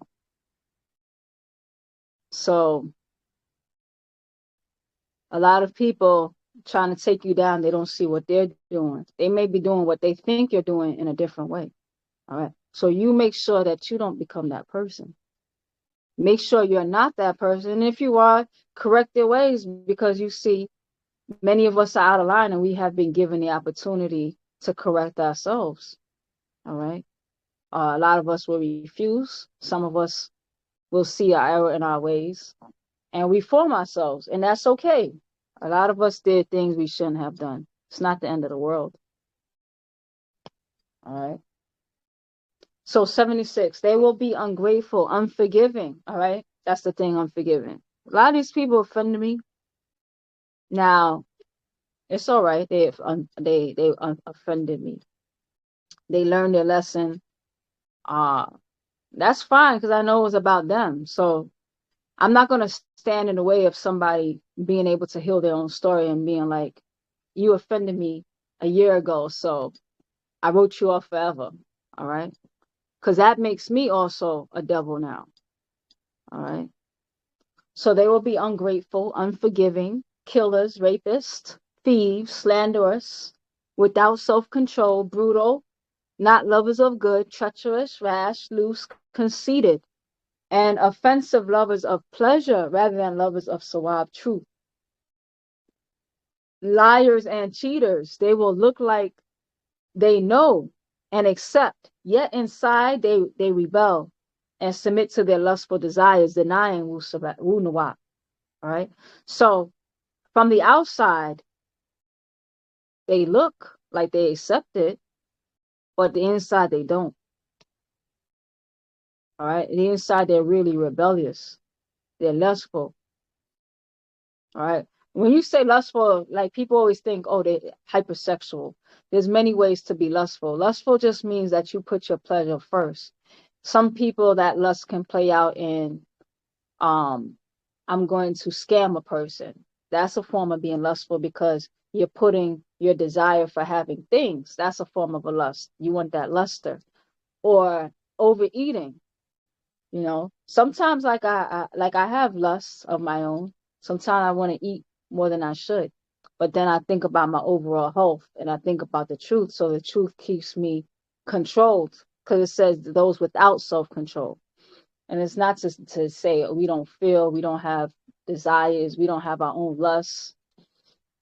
At times we do, you know, but you keep yourself uh in tune with a bigger purpose. All right. And that's what keeps you with self-control. All right. And it also keeps you less lustful. All right. Because when you think about how much happier you are being healthy, it drowns out that voice that's saying do something that's going to make you unhealthy. All right. But the more you feed the desire to do what's unhealthy, the harder it is to control it. All right. So some of us are like, I'm not a lustful person. I don't even get sexually desires like that. It can come out in other ways. All right. So just use lust for whatever is being about, shiny things. All right. Shiny things can look different, things shine in different people. All right. So they're lustful desires, denying wu nawab. All right. When you accept wu nawab, sometimes it can help you deny your lustful desires. All right. Because you may have a lustful desire, you'll deny indulging it because of this fact. And it's like, oh, now that I know, like, for example, I might say, I do enjoy Coca-Cola. I enjoy Dr. Pepper. I enjoy root beer. But then when you have the facts of how it's actually made and what it does to the body, that will help you to deny wanting to indulge in it. All right. But some people, it's the opposite. They'll deny the facts so that they could indulge their lustful desires. All right. So have nothing to do with this kind of person. He or she is a tool. They are a kind who warn their way, or worm, Hasmuni, worm. All right. So he's going to tell you about the nature of a person like that, which we're all side by side. According to the Bridge of Salvation, it says that we're all together. You have these beings, you have the slanderers, you have the lustful, you have all these people, and they're side by side, mixed in together with the sincere. So just because we all dress the same, read the same scroll, we're not all the same. All right. And Baabaa explained that the day of judgment is when we're finally going to be separated. But as of now, we're all mixed in. So eventually we'll read the scroll again together. All right. But have nothing to do with this kind of person. He or she is a tool. All right. So let's find out about this kind of person or this kind of nature. And check to make sure you don't become a tool. All right. Because that could be anybody at any time. That could be me or you. All right. Because a lot of times people always see that there's so many channels I could turn on with people talking about each other. All right. And they don't realize that they're a tool too. All right. So 80. They are the kind who worm their way into congregational meetings or events and gain control over weak-willed youth and sway them into their control and all kinds of evil desires. Always learning, yet never able to acknowledge Paa Taraq, the way. All right. So I notice people want to control other people all the time. All right. Who cares how long if I physically met Bible? How long I've been? This could be the first scroll I read. So what does that have to do with you? And why cheapen your connection? All right. Why? Because people want dominion over other people. All right. When in actuality, no, I don't want dominion. I shouldn't want dominion over you. I should be wanting to live Wu Sabat so I can empower you so that you could be aware of your own divinity. All right. And take your place. Because you can't sit in my seat, I can't sit in your seat. You play your part towards Paut. All right. And you make your own connection to Pa Nadaru. All right. And unlock your own potential. All right. So they are the kind who worm their way into congregational meetings and events and gain control over weak-willed youth and sway them into their control and all kinds of evil desires, always learning, yet never able to acknowledge Paa Taraq the way. 82. By their afraid akalat minds, who, as far as the facts of life in Paa Taraq is concerned, are rejected, denied, turned away, pretending only. All right. So Baba explained there's many pretenders amongst us. He said also don't worry about that. He said you don't have to go worrying about who's a pretender. Just be sure you're not a pretender. All right. And if you see someone's pretending, it's wise to get away from them so that they don't infect you. All right. And hopefully when you get away from them, hopefully they clean up their act. All right. But that's their business. All right. All right. So they're pretending only. All right. So yet Munwapu Nwapians, they will not get very far because, as in the case of those persons, their folly will be clear to anyone who is in tune. All right. So anybody who, that's why everything, this platform is open for all eyes to see. All eyes are here and they're welcome. Unless you disrupt the platform, that's the only time people get removed. Because I have nothing to hide, for example. All right. Everything is recorded. This is being recorded. All right. From the first reading, which was in 2021 to now. And you see there's been improvement. All right. If you go back and look at older videos and look at me now, you'll see I've grown. All right. There's been changes. All right. That's how life happens. It's a progress. It's a process. All right. And then you could be in tune and you could judge for yourself. If this is not the place for you, that's okay. There's other places to read. Perhaps you can also open a group and start reading scrolls. All right. That would be great too. All right. But for whatever the case is, don't worry about them. All right. Because they won't get very far. It would be clear to anyone who's in tune. And how do you get in tune? Work on yourself. All right. This way you can see with your own eyes. All right. Because you've taken the time to look at yourself many times over. That's what Bible calls respect. All right, respect. He uses the word spect, as in spectate, to look, and to look again many times over. All right, and remember when you point out that the three fingers are pointing back at yourself. All right, so take the time to reform yourself, because a lot of times we see things about ourselves we don't like. All right, and that's where we get the opportunity to grow. All right. And that's a great thing. Sometimes you see things about yourself you don't like, and you say, I'm going to work on that. And that's where the growth happens. All right. So those who know what I, Baabaa Yaanun, Lakun, teach, my Murkanat's teachings, my way of life, my purpose, Hakakal Hakatats, actual facts, endurance over persecutions, suffering, like what kinds of things happened to me in the West, the persecutions and imprisonment, abuse, yet for you I endured, to bring you Sadek Haday-aan, true guidance by Unuwa. All right, and endurance over persecution. It reminds me of somebody saying something that a lie travels fast. A lie travels fast, but the truth has endurance. All right. So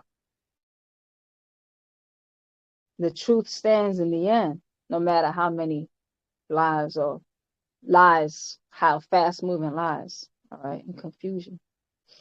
So, and Pa Murzaku, Riskians rescued me from all of them, while the evil among them, the impostors, will go from bad to worse, deceiving and being deceived, as they handed me into Jawed, wicked hands of Murwawu devils, so their lives will be in the devil's hands.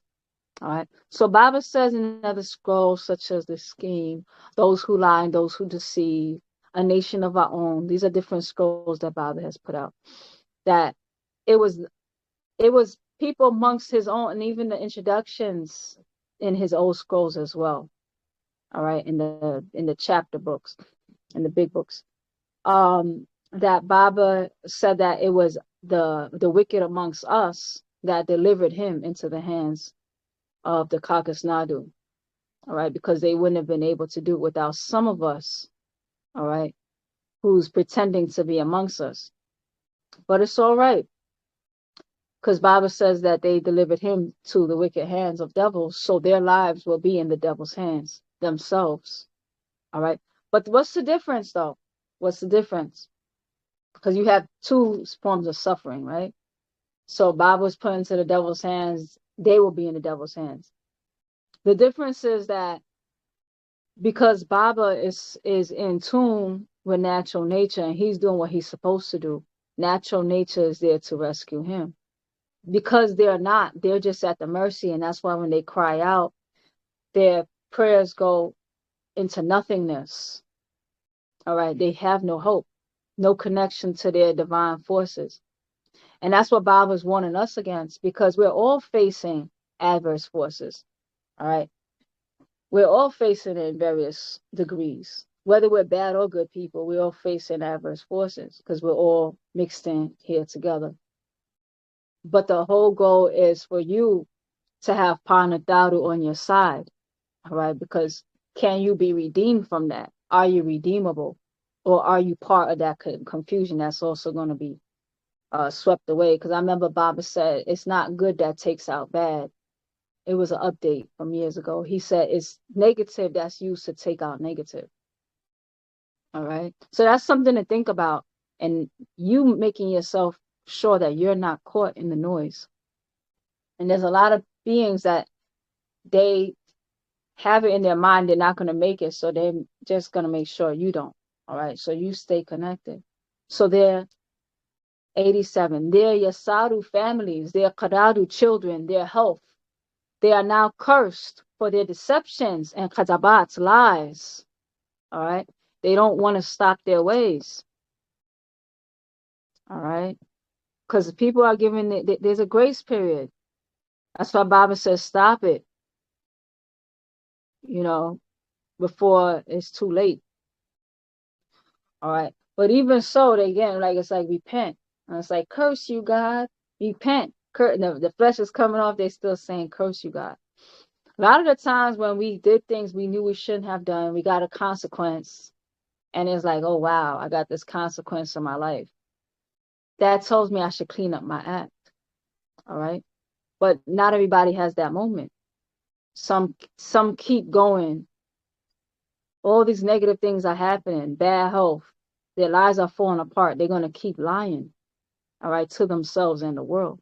Their lives are just going to fall apart more. All right. So their Yasaru families, their Karadu children, their health, they are now cursed for their deceptions and Khadabat's lies. Their lives are falling apart, but they're still prevailing forward with their deceptions. 88. Yet, as for you who stayed, continued in what you have learned and have become convinced of, because you know those from whom you learned, Wunua, and how from infancy you have known the way, just had to find me to be able to make your jaduda or renewed by taklus salvation to Wunua. All right. So the bridge to salvation, that's where I got a lot of that about us being separated. That bridge towards salvation. All right. You're making that bridge towards salvation with every decision. Every decision, you're sealing the faith.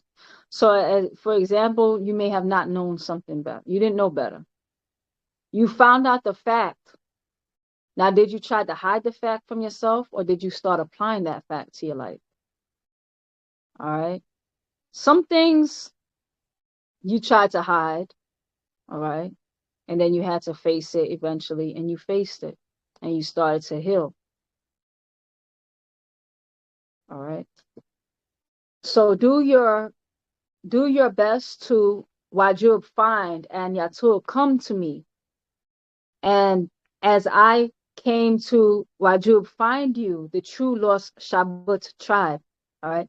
So do your best to come to Baba. Not come to Noon, because Noon read a few scrolls and she seemed smart. He said, do your best to come to me. All right. I say me, I'm reading as Baba, right? So do your best to come to him. All right. Make your own connection, so to speak. All right.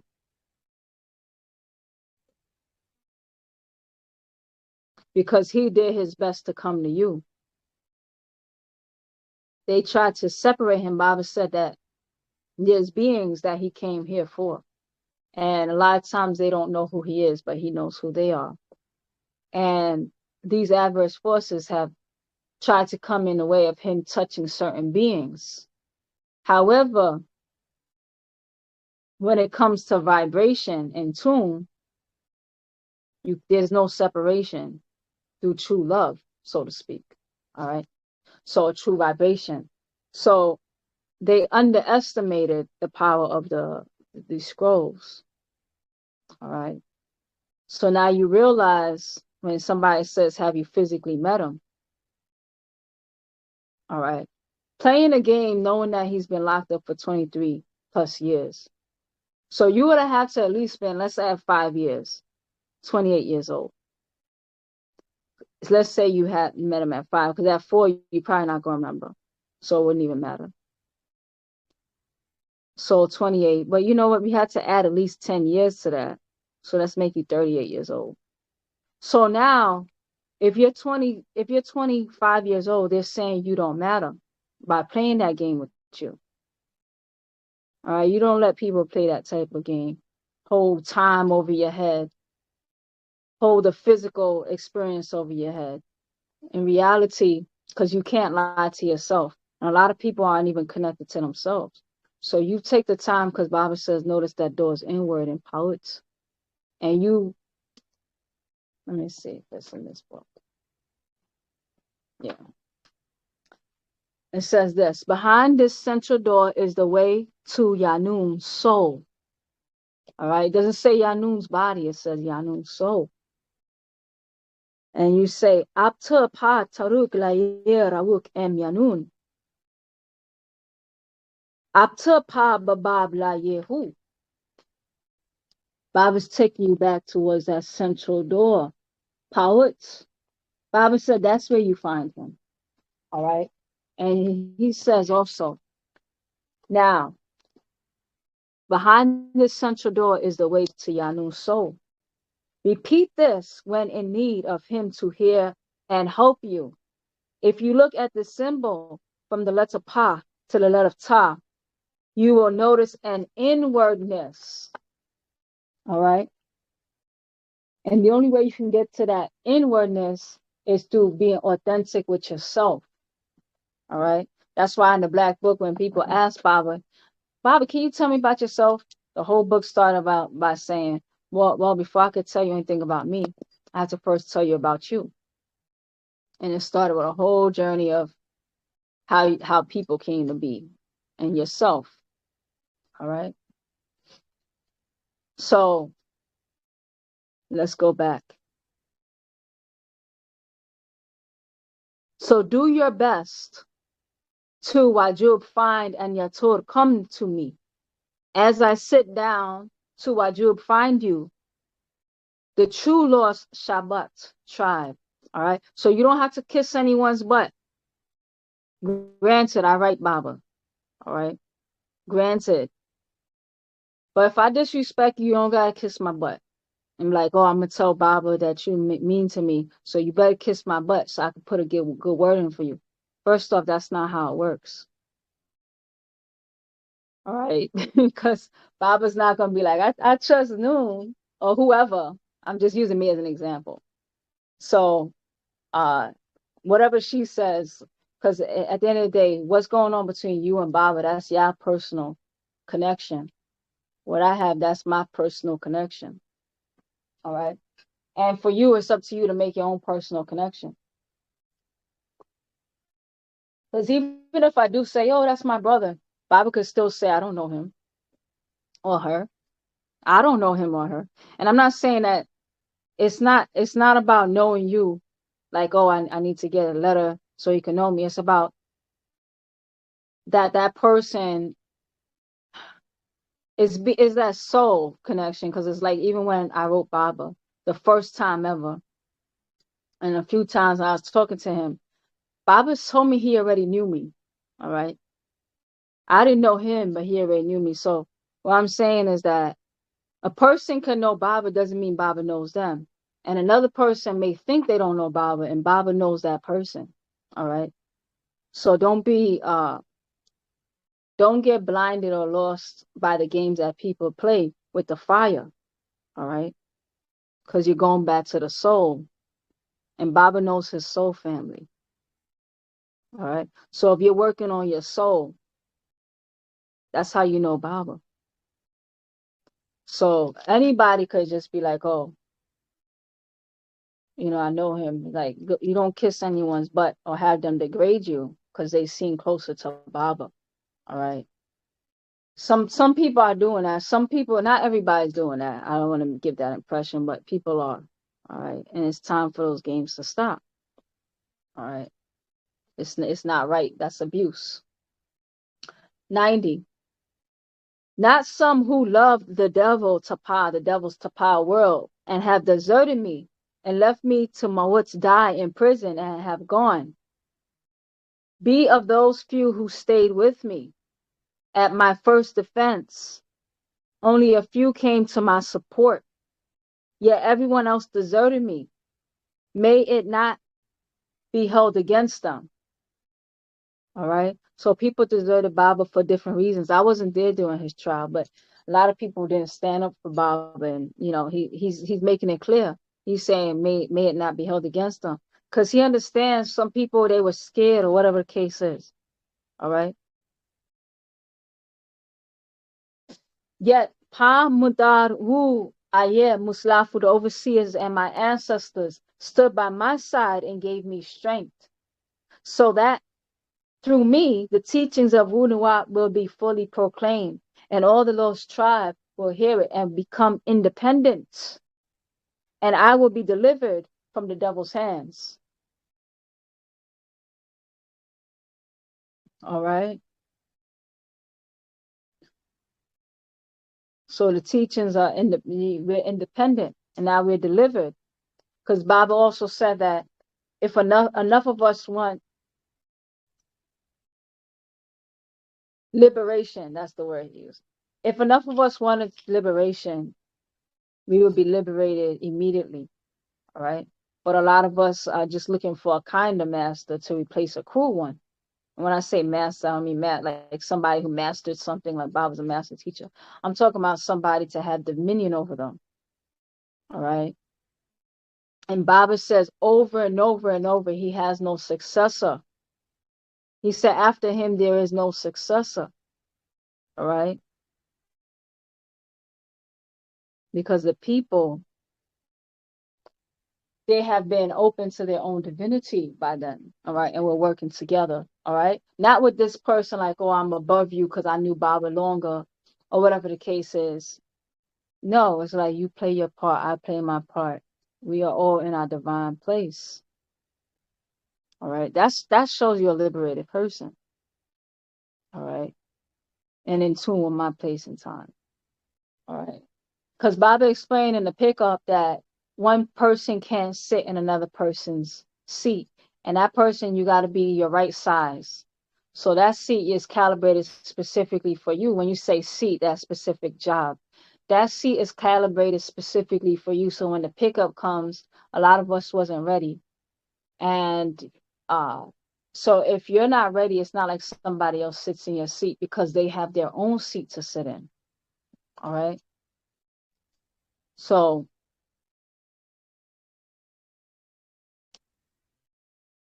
98. Pa Mutaru, the overseers, will rescue my Ba soul from them and my Bashar flesh from every Dawal evil attack and will bring me safely to them, the heavenly ones of Marzak risk.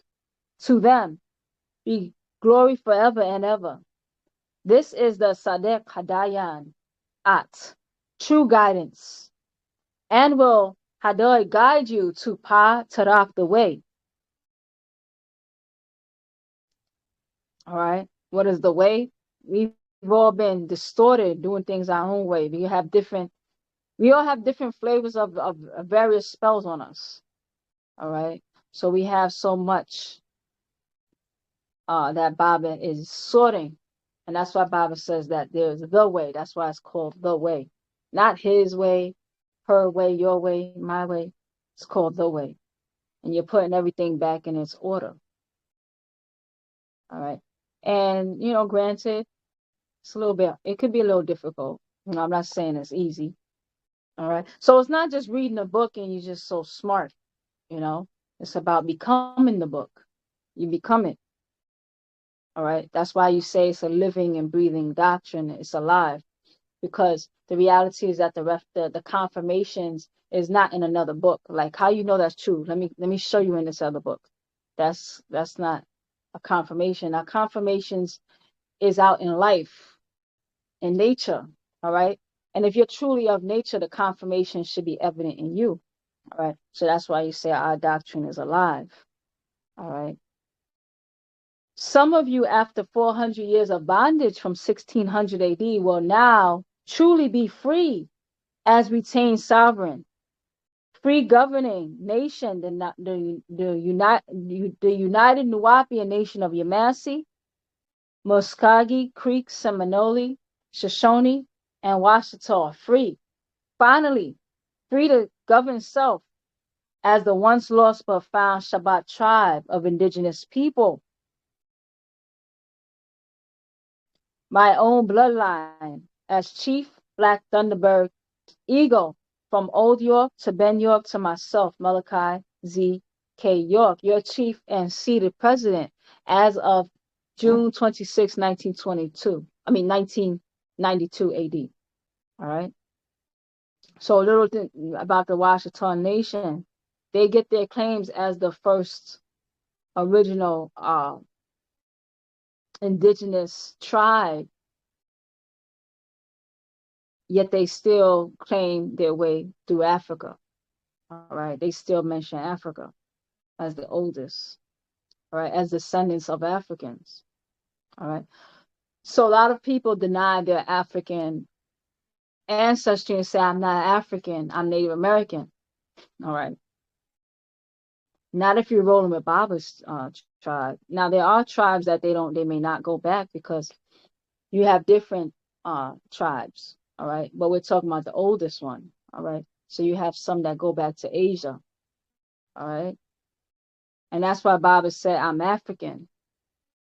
And that's why Baabaa ended up at times saying he's putting down a Native American thing, because a lot of people are denouncing their African roots. In actuality, that's how they validated themselves. All right. So Baabaa is African. So he's older than just Chief Black Thunderbird Eagle.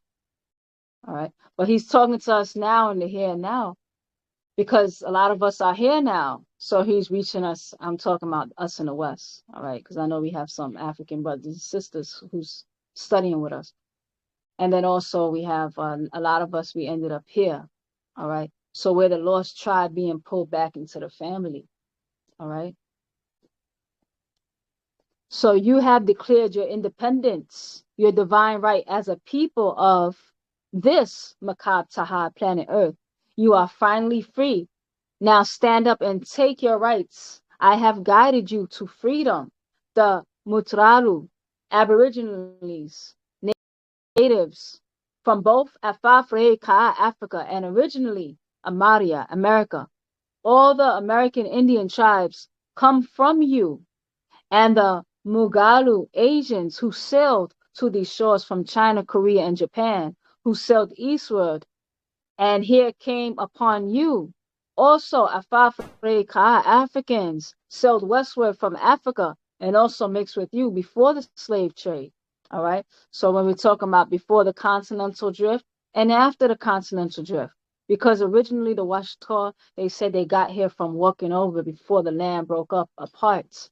All right. And then later on, so they were here as Washitas, originally from Africa, before the landmasses separated. That's what they say in their own records. All right. And then when everything broke apart, they're already here. And then Africans who stayed on that continent sailed over again to meet them again, mixed back in with them. All right. So also Africa Africans sailed westward from Africa and also mixed with you before the slave trade. All right. And this was and still is your Saka land. You Munuapu Nuapians are the Mudamu, ancient ones, the lost now found tribe of your land, Wahani of or Nuapia. You are Anajazi or Anasazi or Anajazi. It means I am antique. I am antique. That's what it means. Or Nuapu Nuapians. I have come to free you, liberate you, and Hadai, guide you. By religious beliefs, you may call yourself anything of what you want to be. Call yourself Hebrew. Call yourself Israelite. Call yourself Ishmaelite. Call yourself Shabazz. Call yourself Moabite. Call yourself Ammonite. Call yourself Canaanite. Call yourself Nazarite. Or call yourself Rastafarian. You have the right to call yourself whatever. Yet, what you are by fatah natural nature, and will not nor ever be Nawapu, means replace, no, Nawupa replace, or Garuda changed as Yamasi natives. Pa Wahan Makab Shakasu, the first planet people, being the Nubans. All right, let's set the record straight if we want to spend more time, or the Nubans. All right, how the rubber trees ended up in the Americas, the first people being the Nubans on the planet. All right, they became many kind of new beings. As Bible says, we're no longer Nubans anymore, we're Nubians because of the mixtures. But before the separation, we were Nubans. All right. So 116, that is who you are, not what you chose or became. Know yourself. You had a Hadab culture thousands of years before the birth of the Zazaz man, who your Bible and Quran call Adam. You lived on your own Sakar land. They called Pangea, the capital they call Atlantis, all right? So anybody who studies social studies, they know Pangea they're talking about before the separation of the continents. You may hear it called Pangea. All right, Pan meaning all and Gea, earth. So one earth, Pangea. All right. So you lived on your Sakar land they called Pangea, the capital they call Atlantis, your own Sakar land. Before they were made, grafted, form, fashion, which was only 6,000 years ago, the birth of the Mudamu Salal, the Adamite race. Your Sakar land included North America, South America, and all the small islands, also Africa, Arabia, Sinai, Jordan, Madagascar, India, Sri Lanka, Australia, Tasmania, and New Zealand. They were all one Sakar landmass before a war of gods, and the use of a divide weapon caused the continental drift, and many great Lakahat lands to sink beneath the sea and the sands. You were the mound builders of all the maratats, pyramids the world over, and now some beneath the mayayats, waters, and the sands. All right. You find pyramids on every continent. All right. And the reality is a lot of those were built before the continental drift.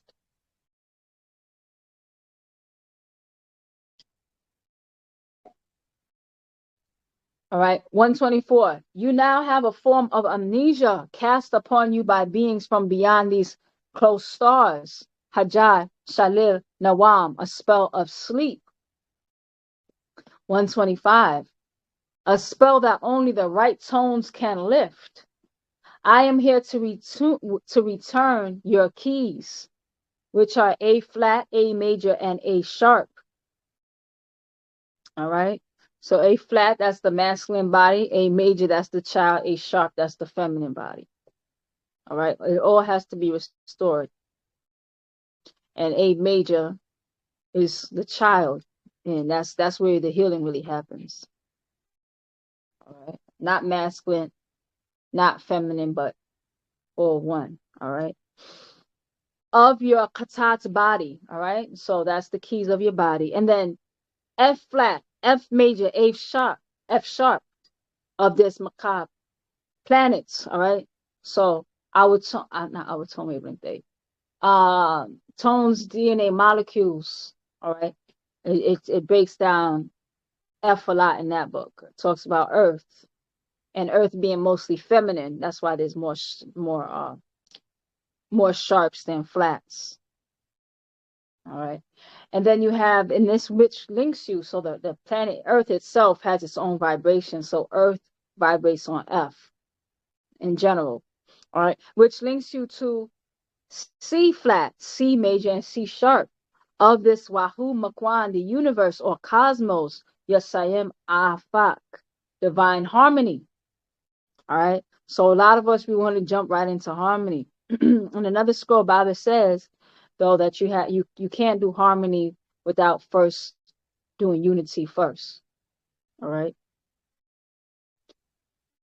So that's why we chant right now. We're still on A because we're having a hard time with unity.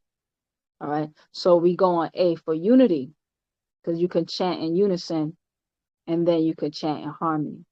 All right. Then you go to the other tones. But if A is off, because A is our foundation, that's considered our foundation. All right. If the foundation is off, then the whole structure is going to topple. So the foundation has to be nice and strong. And then you can have the harmony. So harmony comes after unity. All right. So take time to heal the bodies because the Bible said it's the natural nature is perfect. It's the bodies that are off. It's the bodies that need healing. All right. So we shall all in our alone time be chanting on A because we all have various traumas that we are all healing from. And it has affected our nervous system, our physical bodies. All right. And that's why we are off. All right.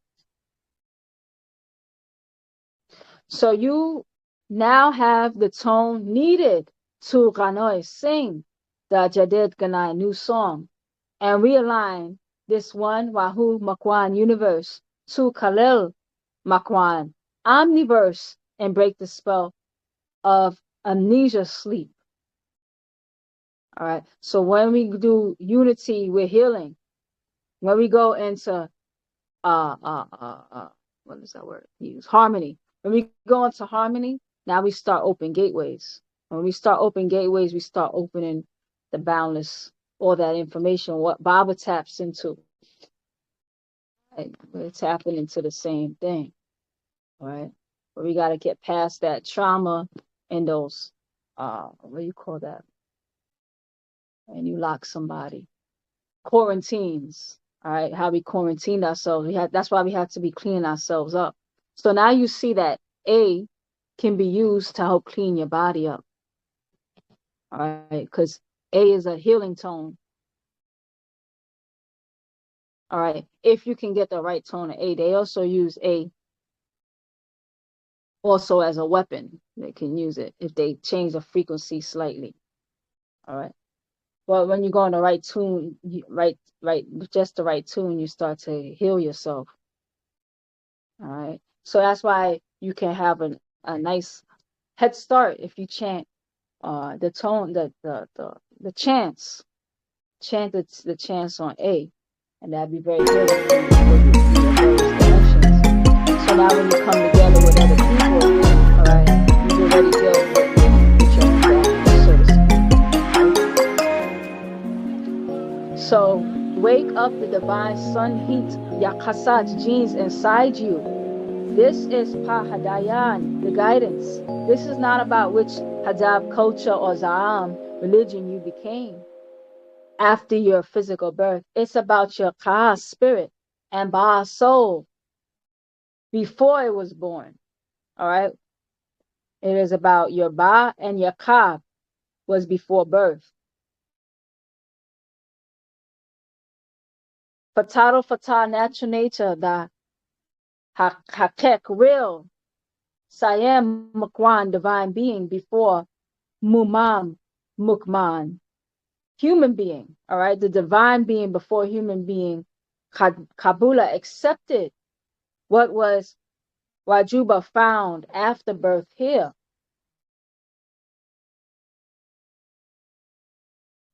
And once you Mahuts die and all people die, your religion will stay here where you found it.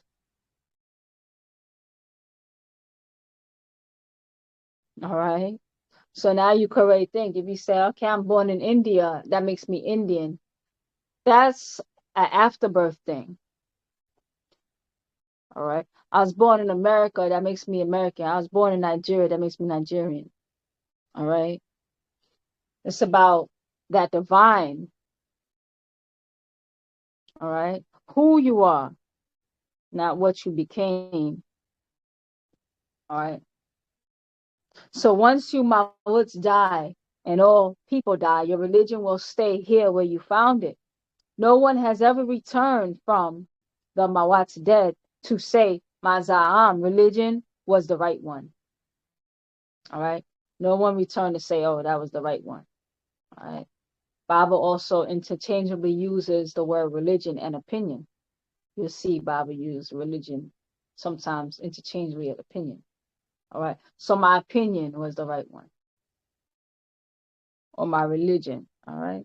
Many people claim they not took speak to the Mawats dead, yet none say they spoke none say they speak to Adam, Enoch, Noah, Abraham, Moses, Jesus, or Muhammad. It's always the Sakak people to whom they were Talur reading, or Natuk speaking, or Nasabu relatives, Nastaku friends or loved ones, yet never prophets, apostles, and messiahs. All right. So now, so make note of that. When people say they die and they come back, usually they're talking about, oh, I saw my mother, or I saw my uncle, or my friend, or this person who impacted my life. They don't come back saying, oh, I spoke to Muhammad. All right. I spoke to Enoch. All right. Because their religion, they left it right here where they found it. All right. Da'am, religion was created by people here.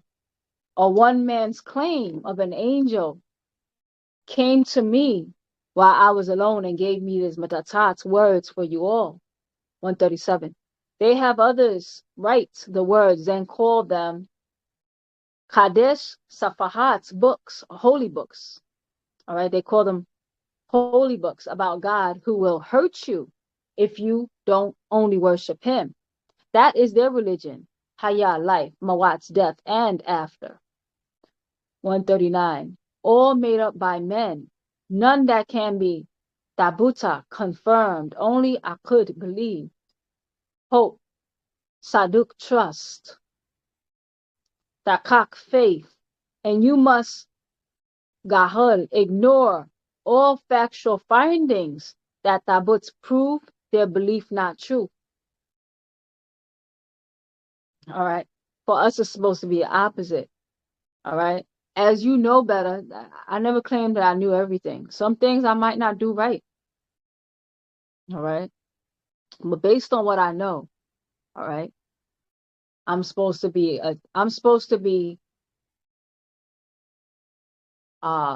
reforming myself around the facts, not reforming the facts around me. And that's what religion trains us to do. So now you have this bit of information. It's conflicting with what you already believe in. So what you do is dismiss that fact. All right. In reality, it's supposed to be the opposite. All right. As you learn that fact, that's you upgrading yourself. All right. Year after year, they preach the same stories. Each made the same claims. God is coming soon to save you. Follow me, you will be saved. Worship this way, you will be saved. Now, saved from what? 142. Manrar, hell's fire. That is from their God who created Pa Mudwau, or Mudwau the devil, and gave him his Sakam power. All right. So you're going to be saved from a fire that God created. All right. Who created the devil? That he's saving you from. All right. That's enough to cause a short in the brain. All right. So that is what they teach over and over under new Rananats names, but it's the same games. All right. 144. So it is not about what they claim is true. It's what you can investigate and find as true facts, not faith.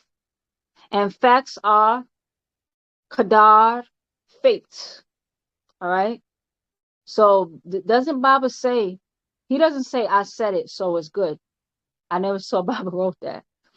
I always see Baabaa wrote, I see Baabaa say, don't believe me, check it out. All right. This way, you don't have to mistake what Baabaa knows for what you know. All right. There's a lot of things that Baabaa said I never heard before until I went and investigated it. And then it became something that I knew for myself. All right. Because it became a confirmation. All right. I was able to confirm certain things. And I was like, wow, now I know. All right. And I know that fact. Some facts are still yet to be found. There's still certain findings. There's a lot of things that I haven't confirmed every single thing Baabaa said. I haven't confirmed every single thing. But time is doing it. In time, the truth is being revealed. All right. But what I do know, I know for sure. All right. And once I know, I become convicted in that fact. All right. So now you're convicted in that fact. So now it's up to you to reform yourself to that fact. All right. No one's saying to reform yourself to something you're not sure of. So you're not sure, you should be taking the time to get to know for yourself. All right. Because why? That's your fate. All right. So now you're playing with your fate. So you don't want to play with your fate. All right. You don't want anybody playing with your fate. So 145. You are la duda, born. You hayu, live. And you mawut, die. And all huwanu, animals, plants, and other living things that don't have religions, just the natural rules of fatar nature. All right, so a flower doesn't need any type of religion to do what's in the nature by its natural dictates of nature to do. All right, same thing for any natural being. A lot of us became disconnected, unfortunately. So that's what we're working through now. All right.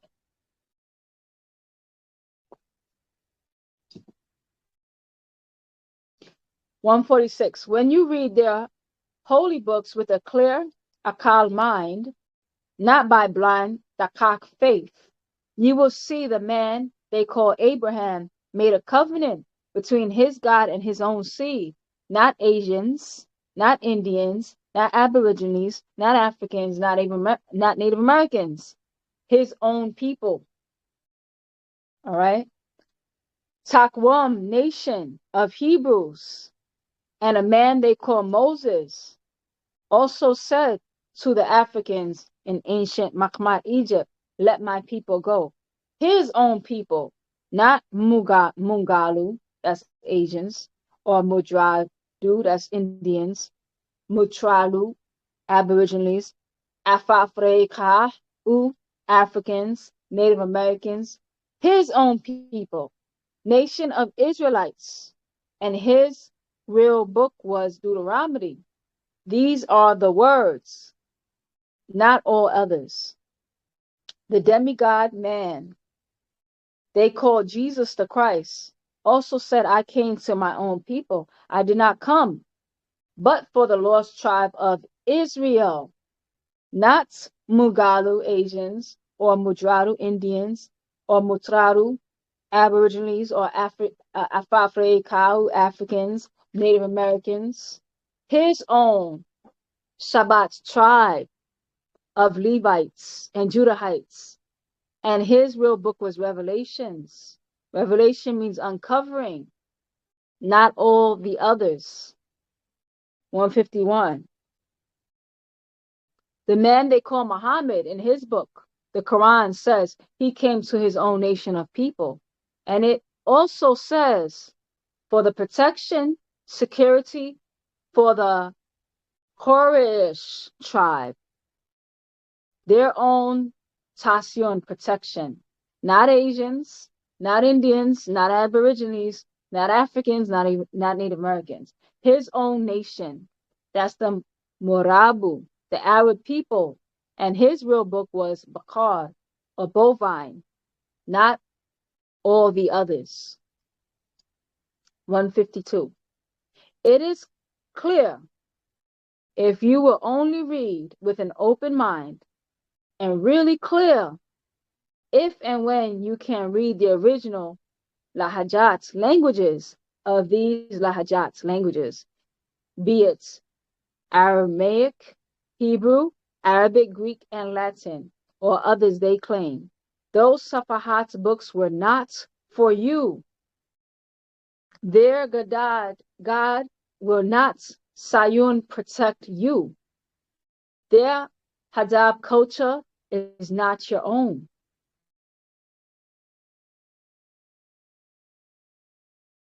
All right. Let's just think about that. Their culture, you can just interchangeably say way of life. All right. Culture is a way of life. How would it be the same for the all world's people when all the world's people are not the same and they have different needs by their very genetic makeup? All right. So what one person should be doing by their genetics for their best health is not going to be the exact same as what another being is doing with a whole different genetic code. All right. The average Black person in Northeast America, the average Black person in America is vitamin D deficient. All right. Why? Because we live like the Caucasians who spend most time indoors in caves, all right, in colder climates. A lot of Caucasian people, their vitamin D levels are just fine, all right.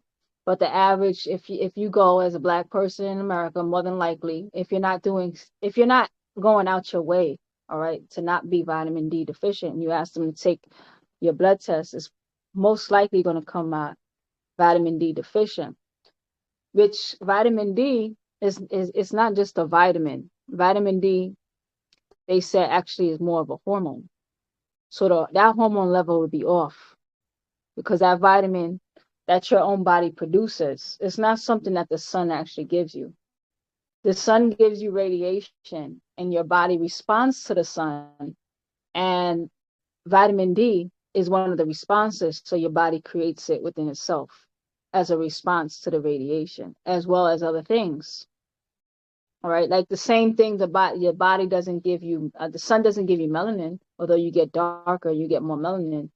The melanin is a response to the sun. All right, so I'm using that as an example of saying that different families have different needs. So how would that be all one culture? All right. So their Hadab culture is not your own. All right. Oh, even I wanted to also say, even in Ghana, they were saying a Black person who lived in Ghana their whole life, sometimes when they become elders and they can't really get around as much, they tell the families, they instruct the families uh, to help the elder get out, sit outside, take a little walk every day or something like that, so that the elder can maintain the vitamin D. Because they even get concerned about the black elders in Africa, in Ghana specifically, of not getting adequate vitamin D. All right. And imagine that they're in Africa. All right. Because the radiation comes through the windows, but obviously they know it's not enough for their black skin. So they say make sure to take the elders out and let them get a little air so they can get a little activation. All right. I know because I was talking to an elder who's Ghanaian, and that child was telling me about that, about them, about what the doctor said. All right. So now imagine a melanated person here. We don't even consider that. All right. Where they tell it's the opposite for them. They say, you know, don't let them be outside too much. It's the opposite. All right. So in fact, there's religion will not help you. As you see over these 6,000 years, they claim the name of their deity who Haduya guided them to enslave you and abuse you. Over these Shamutat years, you, Bakuya, cried, and Namuza prayed, also employed. Dauta called out, yet still to this day, they Katul, kill you in the Rana name of their Gadadu deities. You claim to be Hebrew, Israelite, Jew. You claim to be Christian, Jehovah's Witness, Rastafarian. You claim to be Muslims or Muslims. You claim to be Nation of Islam, Moorish American, and Sunnis and Shiites. So, be it Judaism, Mosesism, Christianity, Jesusism, or Al-Islam or Mohammedanism, they all took part in your abuses, racism, slavery in the name of their deities by whichever Ranan name. You claim their religion, yet you get no relief from their physical and mental abuses over the Shamutat years. Why? Because they were only sent to their own Takwunat, nations of people, not you, or Mugalu, Oriental, or Asians, or Mudradu, Indians, or Mutralu, Aborigines, who have invaded our lands, killed, raped, robbed, and enslaved in the Rana name of their religions and deities, all right, in their holy books. Their God is seen sending them out, it's quoted, sending them out to war, to have dominion over all of the earth, to have dominion. That's what their God tells them to do. Go have dominion.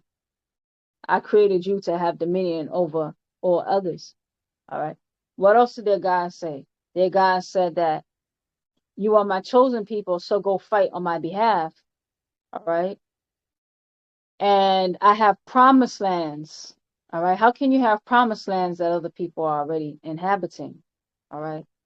So this is a very warlike God with a warlike people that was sent to go to war with you. All right. And all others. All right. So 163. How long will you hold on to these Gadadu gods of others who help them abuse you? Each will claim their religion is for the whole Tapal world. That is how it is made to seem in their mistranslations, yet not in the original Lahaj language, where it is clear that they were Razula, sent for their own Shabbat tribe, Takwam nation, Shakasu people, Salah race, and none other. Then after the leader's death, his followers created books to support their lies, such as the Talmud, the Mishnah, Madras, and Zohar, other gospels, epistles, catechisms, and other hadiths and sunnahs. 166. their stories to support their claims, fictions, and legends, all to convert others to worship their Shabbat's tribe, Takwum and Shakasu, nation of people, their Salal race, and Shabbat image by copying their Hadab culture or the leader's lifestyle to be like the leader or founder, to praise his Salal race. All right. So he's saying that they distort what this. You look at what these other these people of these other religions do. So when the founder dies, all right, that these other people who claiming to be about what the founder's business, but in reality they're distorting what the founder said. Meanwhile, just copy the culture, all right, or the leader's lifestyle, all right, is to praise his Salah race. So as their Torah, Bible says their God created Adam in his own Shabbat image, after his own Shabbahnus, likeness, or theirs. Then you look up the word Adam according to the Hebrew Strong's, the Strong's Hebrew Chaldean. You see, it means Adam or Edom, or an Edom, meaning reddish, blush, pinkish, flush, spotted, ruddy, rosy, white. And Arabic agrees with this meaning, not Samir, meaning brown, or Kamem, black, or Safir, yellow. Yet Laben Salah, white race, is Mudam with Adamites. Don't believe me. Check it out. You will see what Adam means. And according to Hebrew Strong's number 119, it says Adam or Adam, to show blood in the face, flush, to turn rosy, be dyed or made, red, ruddy. And then you have Adamim. Adamim is the plural of Adam, red spots, Adamim. A past in a Palestine, Adamim. All right. So notice Bible said, don't believe me, check it out. All right. So in 2022, all right. Do I want to talk about this? In 2022, all right, Baabaa has said all seats was to be vacant immediately to clean house. All right. I asked, I said, did Baabaa ask me to be one of the feathers, or did the clan mother at the time? There was a different clan mother. Did she ask me to be one of the feathers, because I was one of the feathers that was supposed to sit in the council? All right. Up to today, I never got the answer, which I don't really care. All right. But one thing is that because I didn't understand, because I would ask questions or certain things and I would be treated like I wasn't being trusted. But I was like, I'm supposed to just trust her because Baabaa said that she's there. But if Baabaa said I'm there, then shouldn't you just trust me? Why wouldn't it go both ways? And then if you don't trust me, why would you ask me to be on a council with you? Because she doesn't know me, so why would she ask me to be on a council? So I asked, and she would never tell me. So the reason why I brought that up is because one thing that she would say a lot is that no one ever asked the people before me all these questions. How come you're asking me? You know, how come they question me so much and no one else was questioned? The whole fact of the matter is, do we want liberation, or do we want what's that word called? Do we really want liberation, or do we want just new privilege? All right. So some people don't want to be questioned where Baabaa says, don't believe me, check it out. So if you could question Baabaa, you daggone right have the right to question anybody, including myself. And I have the right to even ask questions about something I might have thought of. That's how you get to the bottom of facts. All right. So that's something that, I was on a council like that, and the council was never put publicly. But I don't know who put me there. That's the fact. And then Baabaa said it's dismantled. All right. No more council, no more clan mother. All right. And that's the last of that. All right. So let's continue. All right. So as their Torah, all right, so just be mindful of anyone who doesn't like to be questioned. All right. That's what our whole doctrine is all. That's what the Hereafter doctrine is all about. All right. It's about getting the confirmations. And just because you ask a question doesn't mean you dislike somebody. It's just you want to know for yourself, you know. 167. So as their Torah Bible says that their God Adam, that their God created Adam in his own Shabbat likeness, after his own Shabbanus likeness or theirs. All right. Don't believe me? Check it out. Okay, I already got that. All right. 171. So their God was also Laban white, like he created Adam. In Genesis chapter 1, verses 26 through 27, it says, and God said, let us make man in our image, after our likeness, and let them have dominion over the fish of the sea, and over the fowl of the air, and over the cattle, and over all the earth, and over every creeping thing that creepeth upon the earth. So God created man in his own image. In the image of God created he him, male and female created he them. And confirmed according to the Quran. So that's the King James Version. So the Quran is confirming this in chapter 3, verses 33. All right. We're going to read the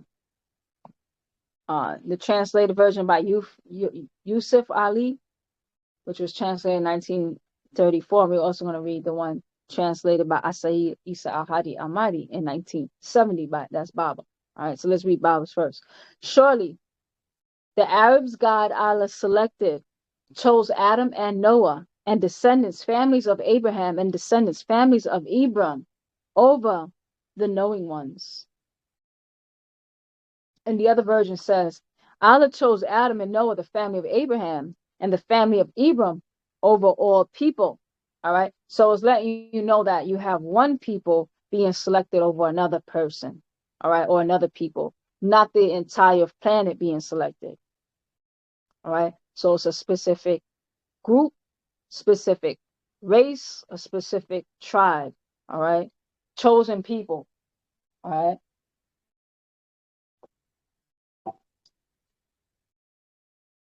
Chose his race above, over, and preferred to other races. This is true guidance. You must break their Hajjah spell over you and others. Return their Za'amat religions, their Hadabat cultures and lifestyles to them. It was not sent to you, only their own people.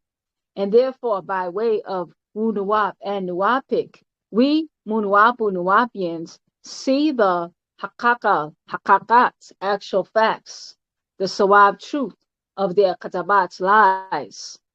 176. We have this responsibility to respond our Shakasu people, Shabbat tribe, Takwan nation, Salau race. We do not lose hearts. Rather, we have renounced their tarakat ways, their zamat religions, their hadab culture, their lifestyle, and their shameful ways. All right. We renounce it. All right. When Baabaa met us, we were in the image and likeness of others. As we learn more, some of us, for example, things we partaked in we didn't necessarily know, and we realize that's a shameful thing to do. All right, we renounce it, all right, by living our own way, our own culture.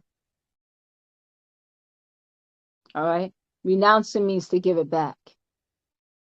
All right, we do not use deception, we do not use mistranslations, legends, and tales, nor do we distort the sawab truth or stories of the past as he did, as his history.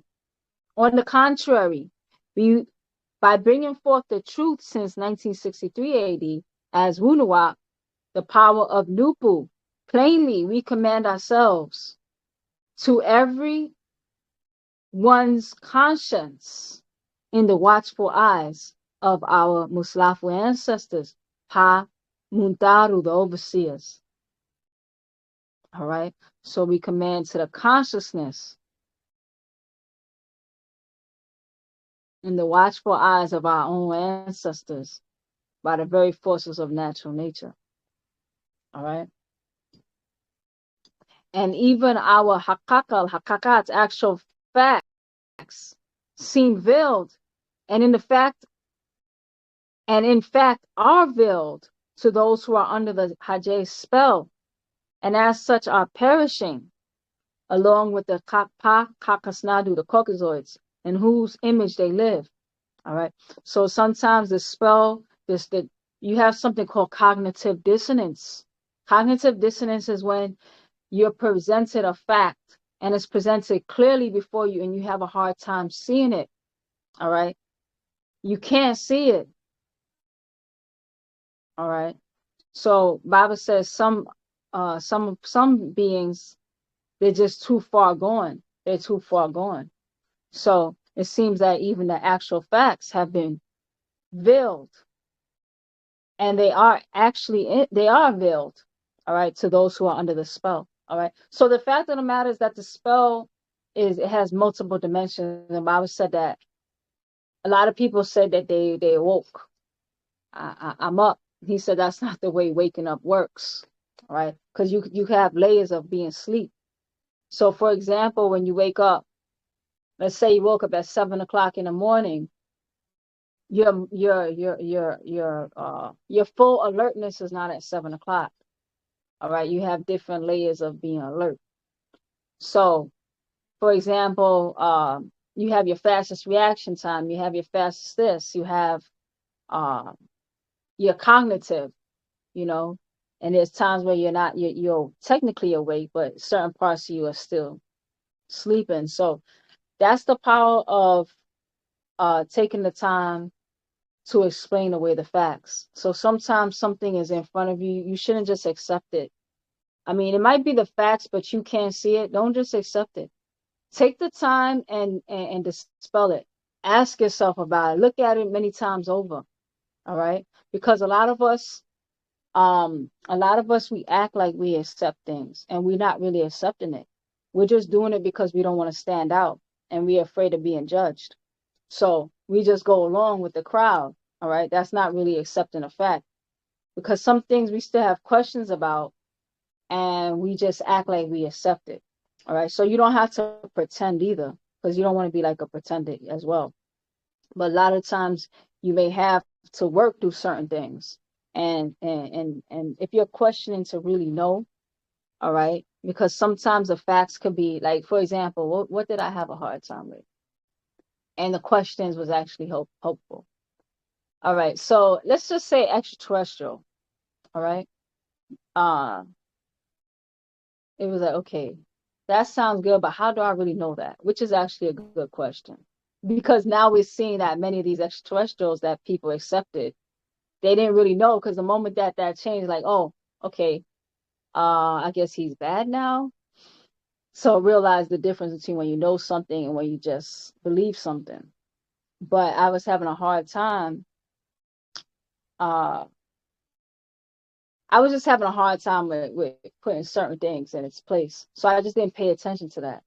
However, what was helpful to me was I kept that question in my back pocket. How do I know that's real? And I didn't lie to myself. I kept that as a real question. And I said, I have a hard time accepting that, because that's not something I can confirm. It's not something I know. But a confirmation came to me in a way I wasn't even looking for it. It was when a news article back in 2012, it popped up. And Oprah Winfrey, she was putting out the story about Henrietta Lacks. Henrietta Lacks is a woman that they use. They call her DNA immortal DNA. They have tons of it, because it just reproduces itself. But I found out that Henrietta Lacks, they use her in the medical industry. She's a multi-billion-dollar industry, and they hid her as a person. She was an actual real person, but they hid that she was a person, and they called it Hella Technology. So they just codenamed it, and then they just put the word technology, so that anybody dealing with it who doesn't take time to look into things, they would never know that they're actually dealing with a human being's DNA. So hella technology, anything with hella technology. So then I saw the different industries that use hella technology. And it wasn't just the medical industry. The different industries that deal with hella technology was also the automobile industry. I don't know how they use her DNA, but you know that the automobile industry uses some hella technology in some type of way. And then I saw NASA. NASA uses hella technology. And I was like, NASA has something to do with space. And they using it somehow for space travel. So that's where I made the link between genetics and space travel and special genetics. And like, why can't they just use any genetics? Why they have to use that lady's genetics? And that's just what blew my mind. And like certain genetics can go where certain genetics can't. And that was where the confirmation came for me. So being honest, a lot of times it allows that spell to be lifted. All right. Because there's so many layers. All right. So that's what did it for me. And then I saw a specific link to space, and I saw something to do with technology. I saw something to do with travel. All right. So 181. Even our hakakat, actual facts, seem veiled, and in fact are veiled to those who are under the Hajjaj spell, and as such are perishing with Pa Kakasnadu, the Caucasoids, in whose image they live. All right, there's many ways to live in someone's image. You could live in someone's physical image, you could live in their mental image, their educational image, etc., etc. And of course, being in this society, in many ways, I was under the image of the Caucasus. All right. Maybe not physically, because I always liked my afro. All right. But in some other way. All right. But I was honest to myself, was able to kind of process that. All right. And you could process something that you're honest about a lot easier. All right. Than when you're pretending. 182. So the deities of Pakakasnadu, the Caucasoids of this 6,000 years, this age, the water cycle, has blinded the Ababats' hearts and Akalat minds of them. So they cannot see the way. They are deaf, dumb, and blind. Blind leading the blind, they wander on in Tagul, ignorance of who they really are and what they really accepted as their religions, deities, and reject their own way of life called Wunuwa. What fools these mortals be. Their own holy books say their Adam, man, was born of a female. It's the translations that fools the reader. In the book of Job, chapter 14, verses 1 reads, Man that is born of a woman is a few days and full of trouble. What you see for man is Hebrew, Adam. Hebrew Strong's number, 120. Adama or Dam. Adam or Dam from Adam is 119. Ruddy, a human being, an individual or species, mankind, etc. Another hypocrite, common sorts, low man, meaning of low degree, person, Adam, all right, is man, and Isha or Asha is female. So now you could see Aisha coming. Because you see there's the same root, Asha, Ashash, Asha, Aisha. All right, mean woman. All right. And for women, Hebrew Strong's coordinates number, Ishah, feminine of Ish.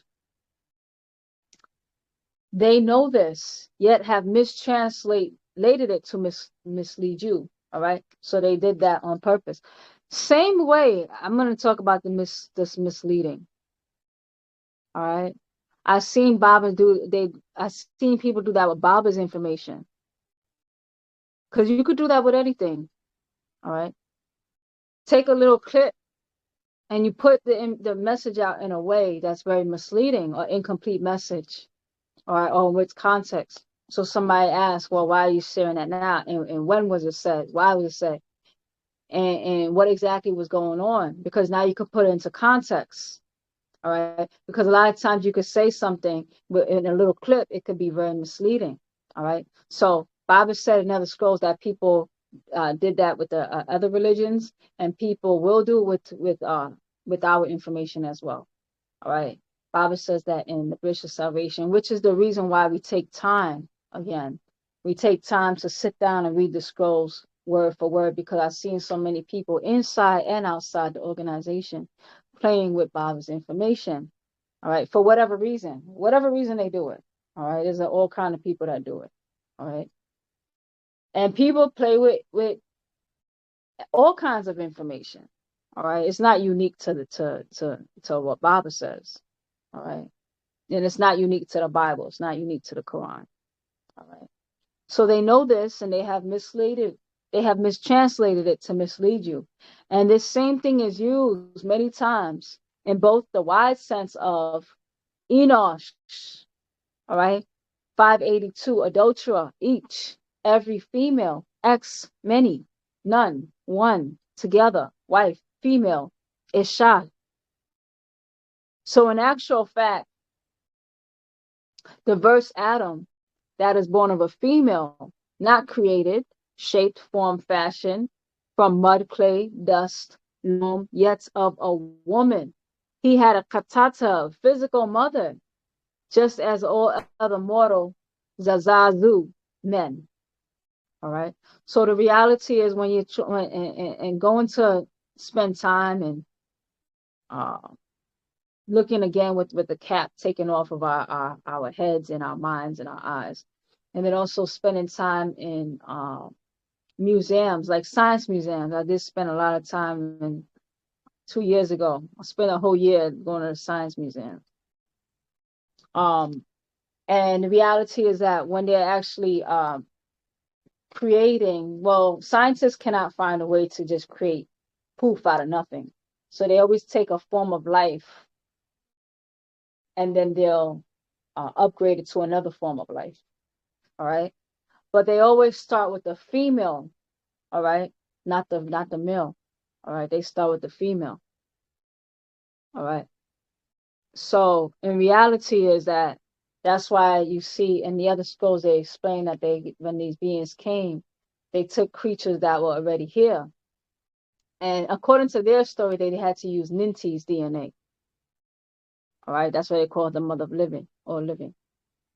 But it's also explained later on that they actually took the Sands woman DNA, her mitochondria, from the Sands women.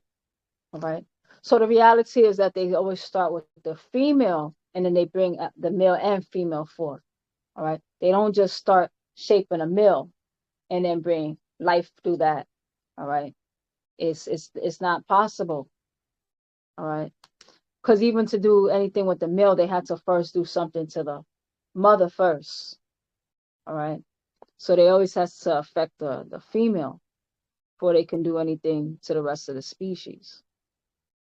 All right. So all you have to do is take a few science classes, and you see why their stories, as they tell it today, doesn't measure out. All right. So in actual fact, the verse reads, Adam, that is born of a female, not created, shaped, form, fashion from mud, clay, dust, loam, yet of a woman. He had katata, physical mother, just as all other mortals, azazu men. The Bible and Quran mistranslations. All right. That's why Baabaa says that the extraterrestrials have no use for the Caucasian male, and neither do we. All right. But the Caucasian female, possibly. All right. Because you could do things to the genetics with the female. All right. For the purpose of whatever you want to bring forth. All right. So it's possible to bring forth our program through the female. All right.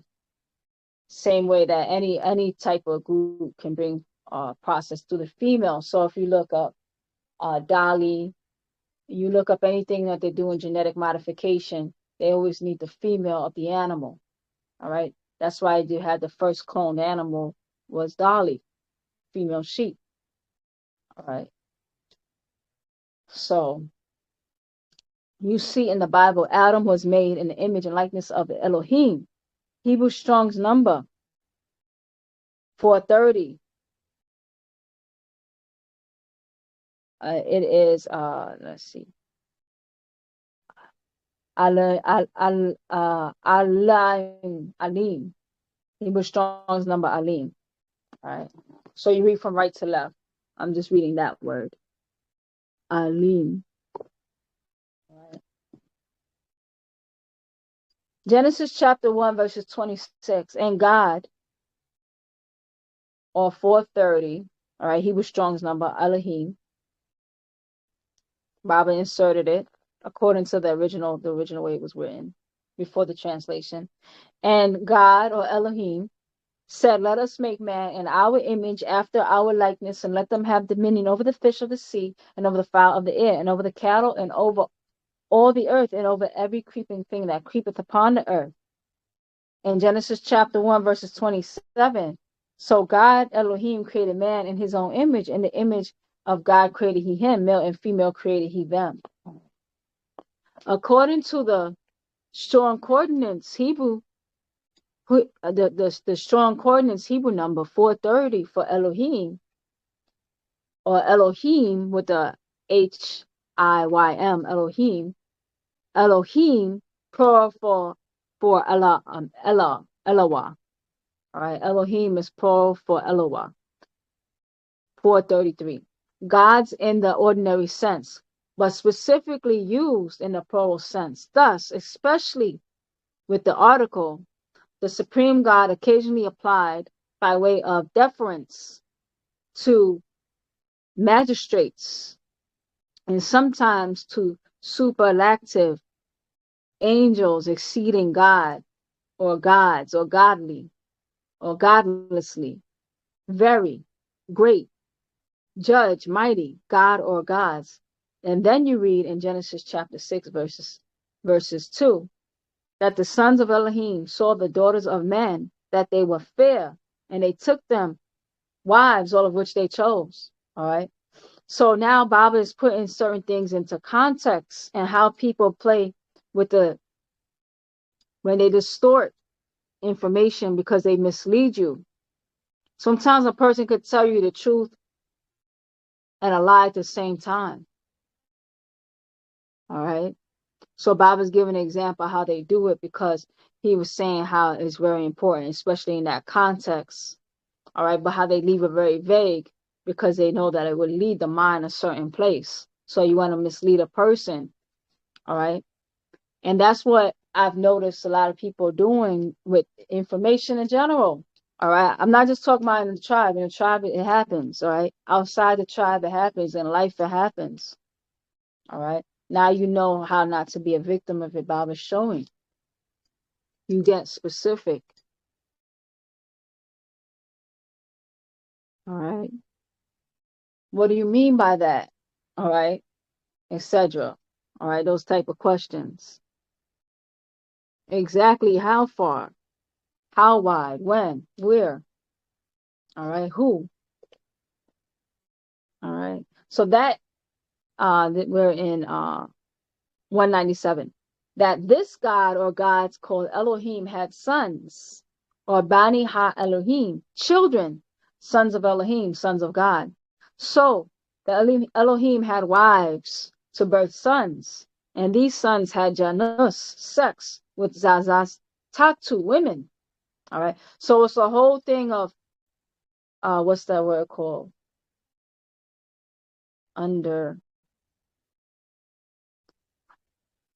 What's that word I want to use?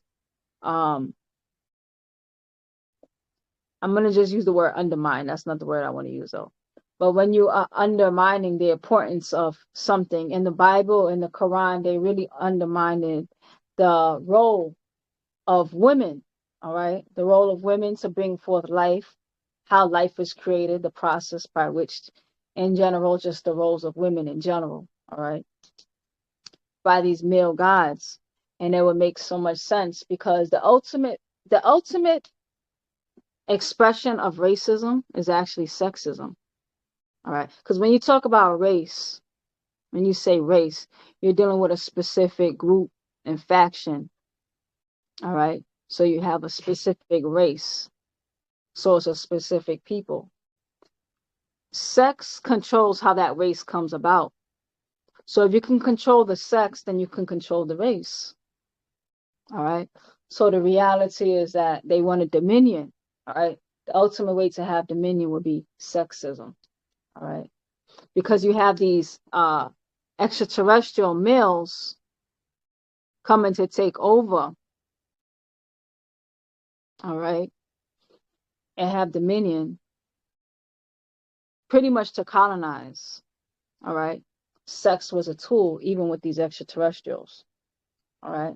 And then they hide that tool and undermine the importance of sex and female.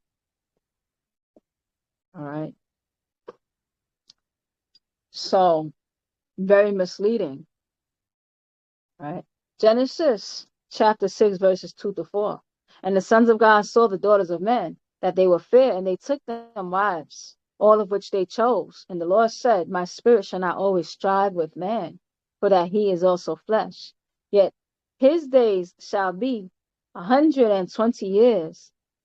There were giants in the earth in those days. And also after that, when the sons of God came in unto the daughters of men, that they bare children to them, the same became mighty men, which were old men of renown. So the sons of God had Janus sex with the Zazaz Tatu women of man, Enosites, and gave birth to Karadu children.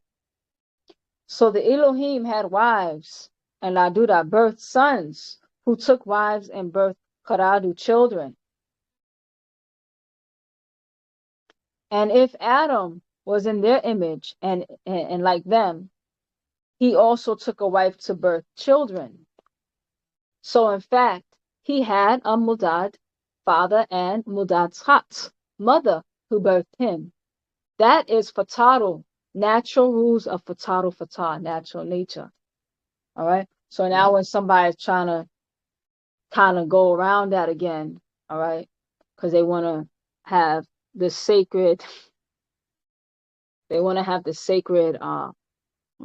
do they call it? Divine masculine haplogroups of the Y chromosome. All right. Which is only going to further trap. All right. Because when you study the haplogroups, all right, take time to study on yourself, because when people push that nonsense on you, you could just leave it where they're trying to push it to you. You don't get caught up. There's no divine haplogroup. All right. The Y chromosomes passed solely by the father or the male species. That could be a rapist extraterrestrial, that'd be a Caucasian. All right. That's not what's going to save the people. That's going to be what's used to further divide the people. All right. Because if she happens to have stronger genetics than he does, it's going to look like a black Y chromosome. Is going to look like her, but it's going to have the chromosome from that invading group. All right. And it's going to push their invading genes agenda.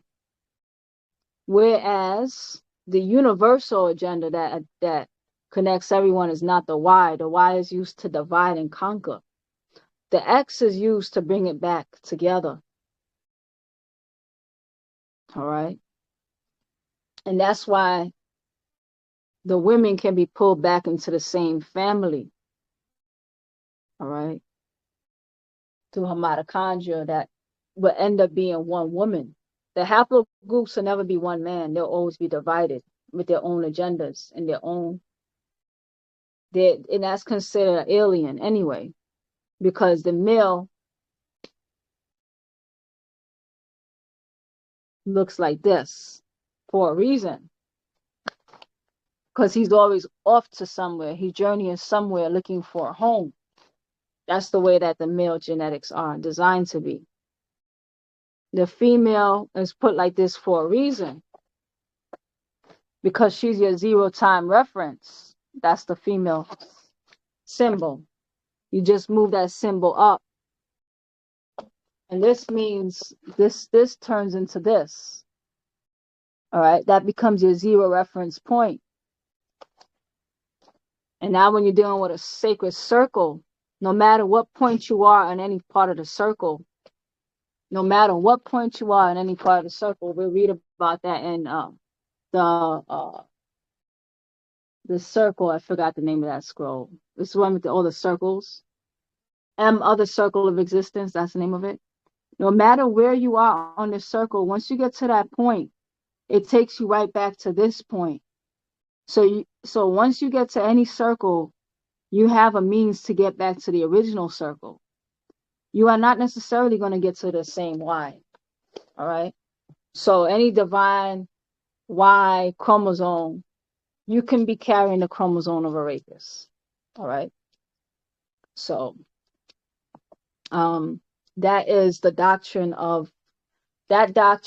that is being pushed right now to some people who's trying to take us back. That is the doctrine of a colonizer. That is the colonizer's doctrine. All right. The original beings, that is not going to be their doctrine because they don't have to benefit from that doctrine. Only the invaders, all right, that's looking for a landing place would. All right. And that could be anybody, any being. All right. So we don't want to go there. All right. We want to go back here where we could be pulled back into that 0 reference time and heal. All right.